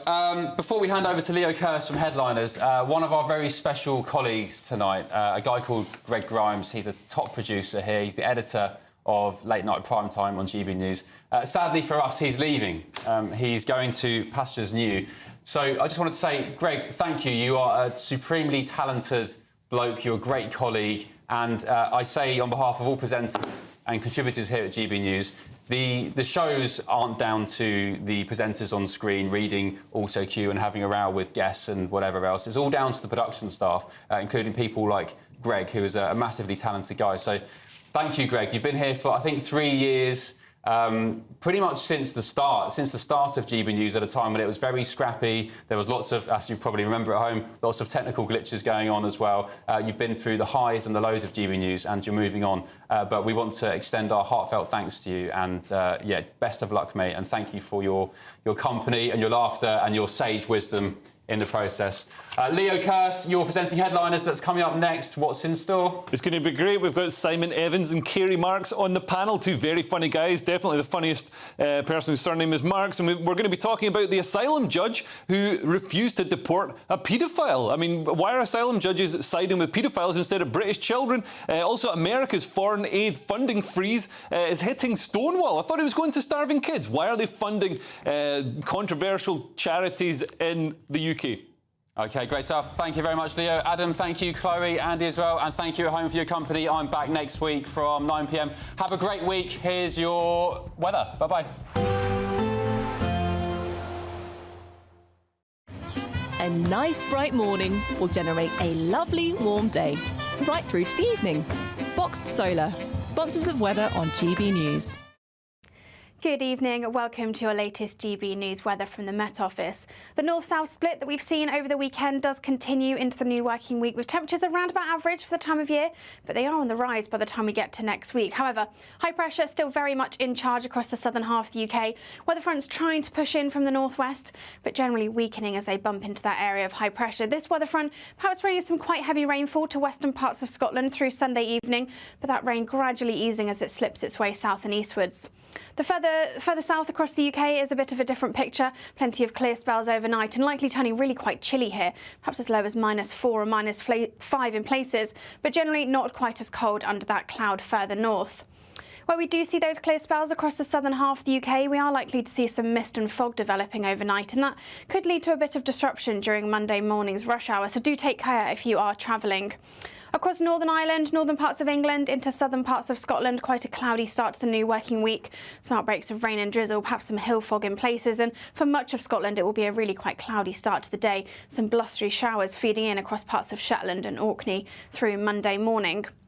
Those blustery showers continue as we head towards Monday afternoon for Shetland and Orkney, and that rain and cloud across the central swathe of the UK does gradually start to ease as we go through the afternoon, but still remaining quite grey here to the end of Monday. But further south, again, the best of the sunshine here, plenty of blue skies on offer, and temperatures similar to what we saw over the weekend. Highs of 10, 11, perhaps 12 degrees as a maximum. As we then start on Tuesday, it'll be another cold, frosty, perhaps misty and foggy start across the southern half of the UK, but always cloudier further north, seeing rain arriving across the very far northwest as we head towards Tuesday afternoon, and really turning quite blustery here as well, perhaps some outbreaks of quite heavy rain across the northwest. But further south, it does look like it's going to stay sunny throughout Tuesday and Wednesday, and those temperatures are on the rise. We could see highs of 15 or 16 by Thursday. There will be a light breeze in the morning, leading to a warm front. Boxed heat pumps, sponsors of weather on GB News.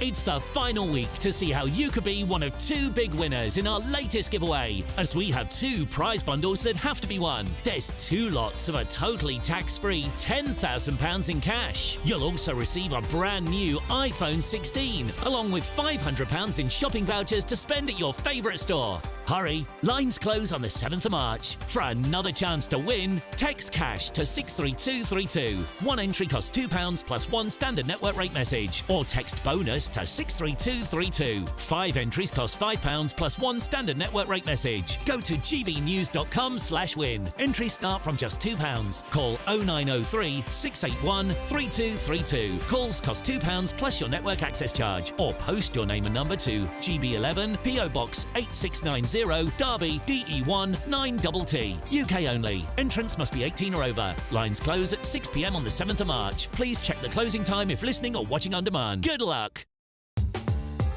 I'm Christopher Hope. From pop stars to politicians, I'll interview anybody in a pub who's got a political opinion. Join me every Friday on Spotify, Apple Podcasts, YouTube or gbnews.com, or wherever you get your podcasts. This is GB News, the People's Channel. Mornings don't have to be tiresome, especially if you have the right company. Wake up to news as it happens, opinion and debate, and of course, a little bit of entertainment too. Because when the kettle's on, we're on. That's Breakfast on GB News, a show worth waking up for. Every morning from 6 a.m. Only on the People's Channel, Britain's news channel. We'll spread the news, you spread the word. Join me, Camilla Tominey, for a frank and honest discussion with those in power that cuts through the spin and gets to the heart of the issues shaping our nation. You haven't confirmed that you want to stand as leader, but you haven't ruled it out either. This report basically says that he's not fit to stand trial. Is he indecisive? Incompetent? I deliver the dose of reality Westminster needs. That's the Camilla Tominey Show at 9:30 every Sunday on GB News. The People's Channel, Britain's news channel. We're proud to be GB News, the People's Channel. And as you know, we always love to hear your views. Now, there's a new way of getting in touch with us at gbnews.com/yoursay. By commenting, you can be part of a live conversation and join our GB News community. You can even talk to me, Bev Turner, or any of the members of the GB News family. This is Britain's Newsroom, where your voice matters. It's just astonishing. With expert analysis and honest opinion, we don't just keep you informed. We bring you unique perspectives you won't see anywhere else. Can't argue with any of that. When the news happens, it happens here. On Britain's Newsroom, weekdays from 9:30 a.m. Only on GB News.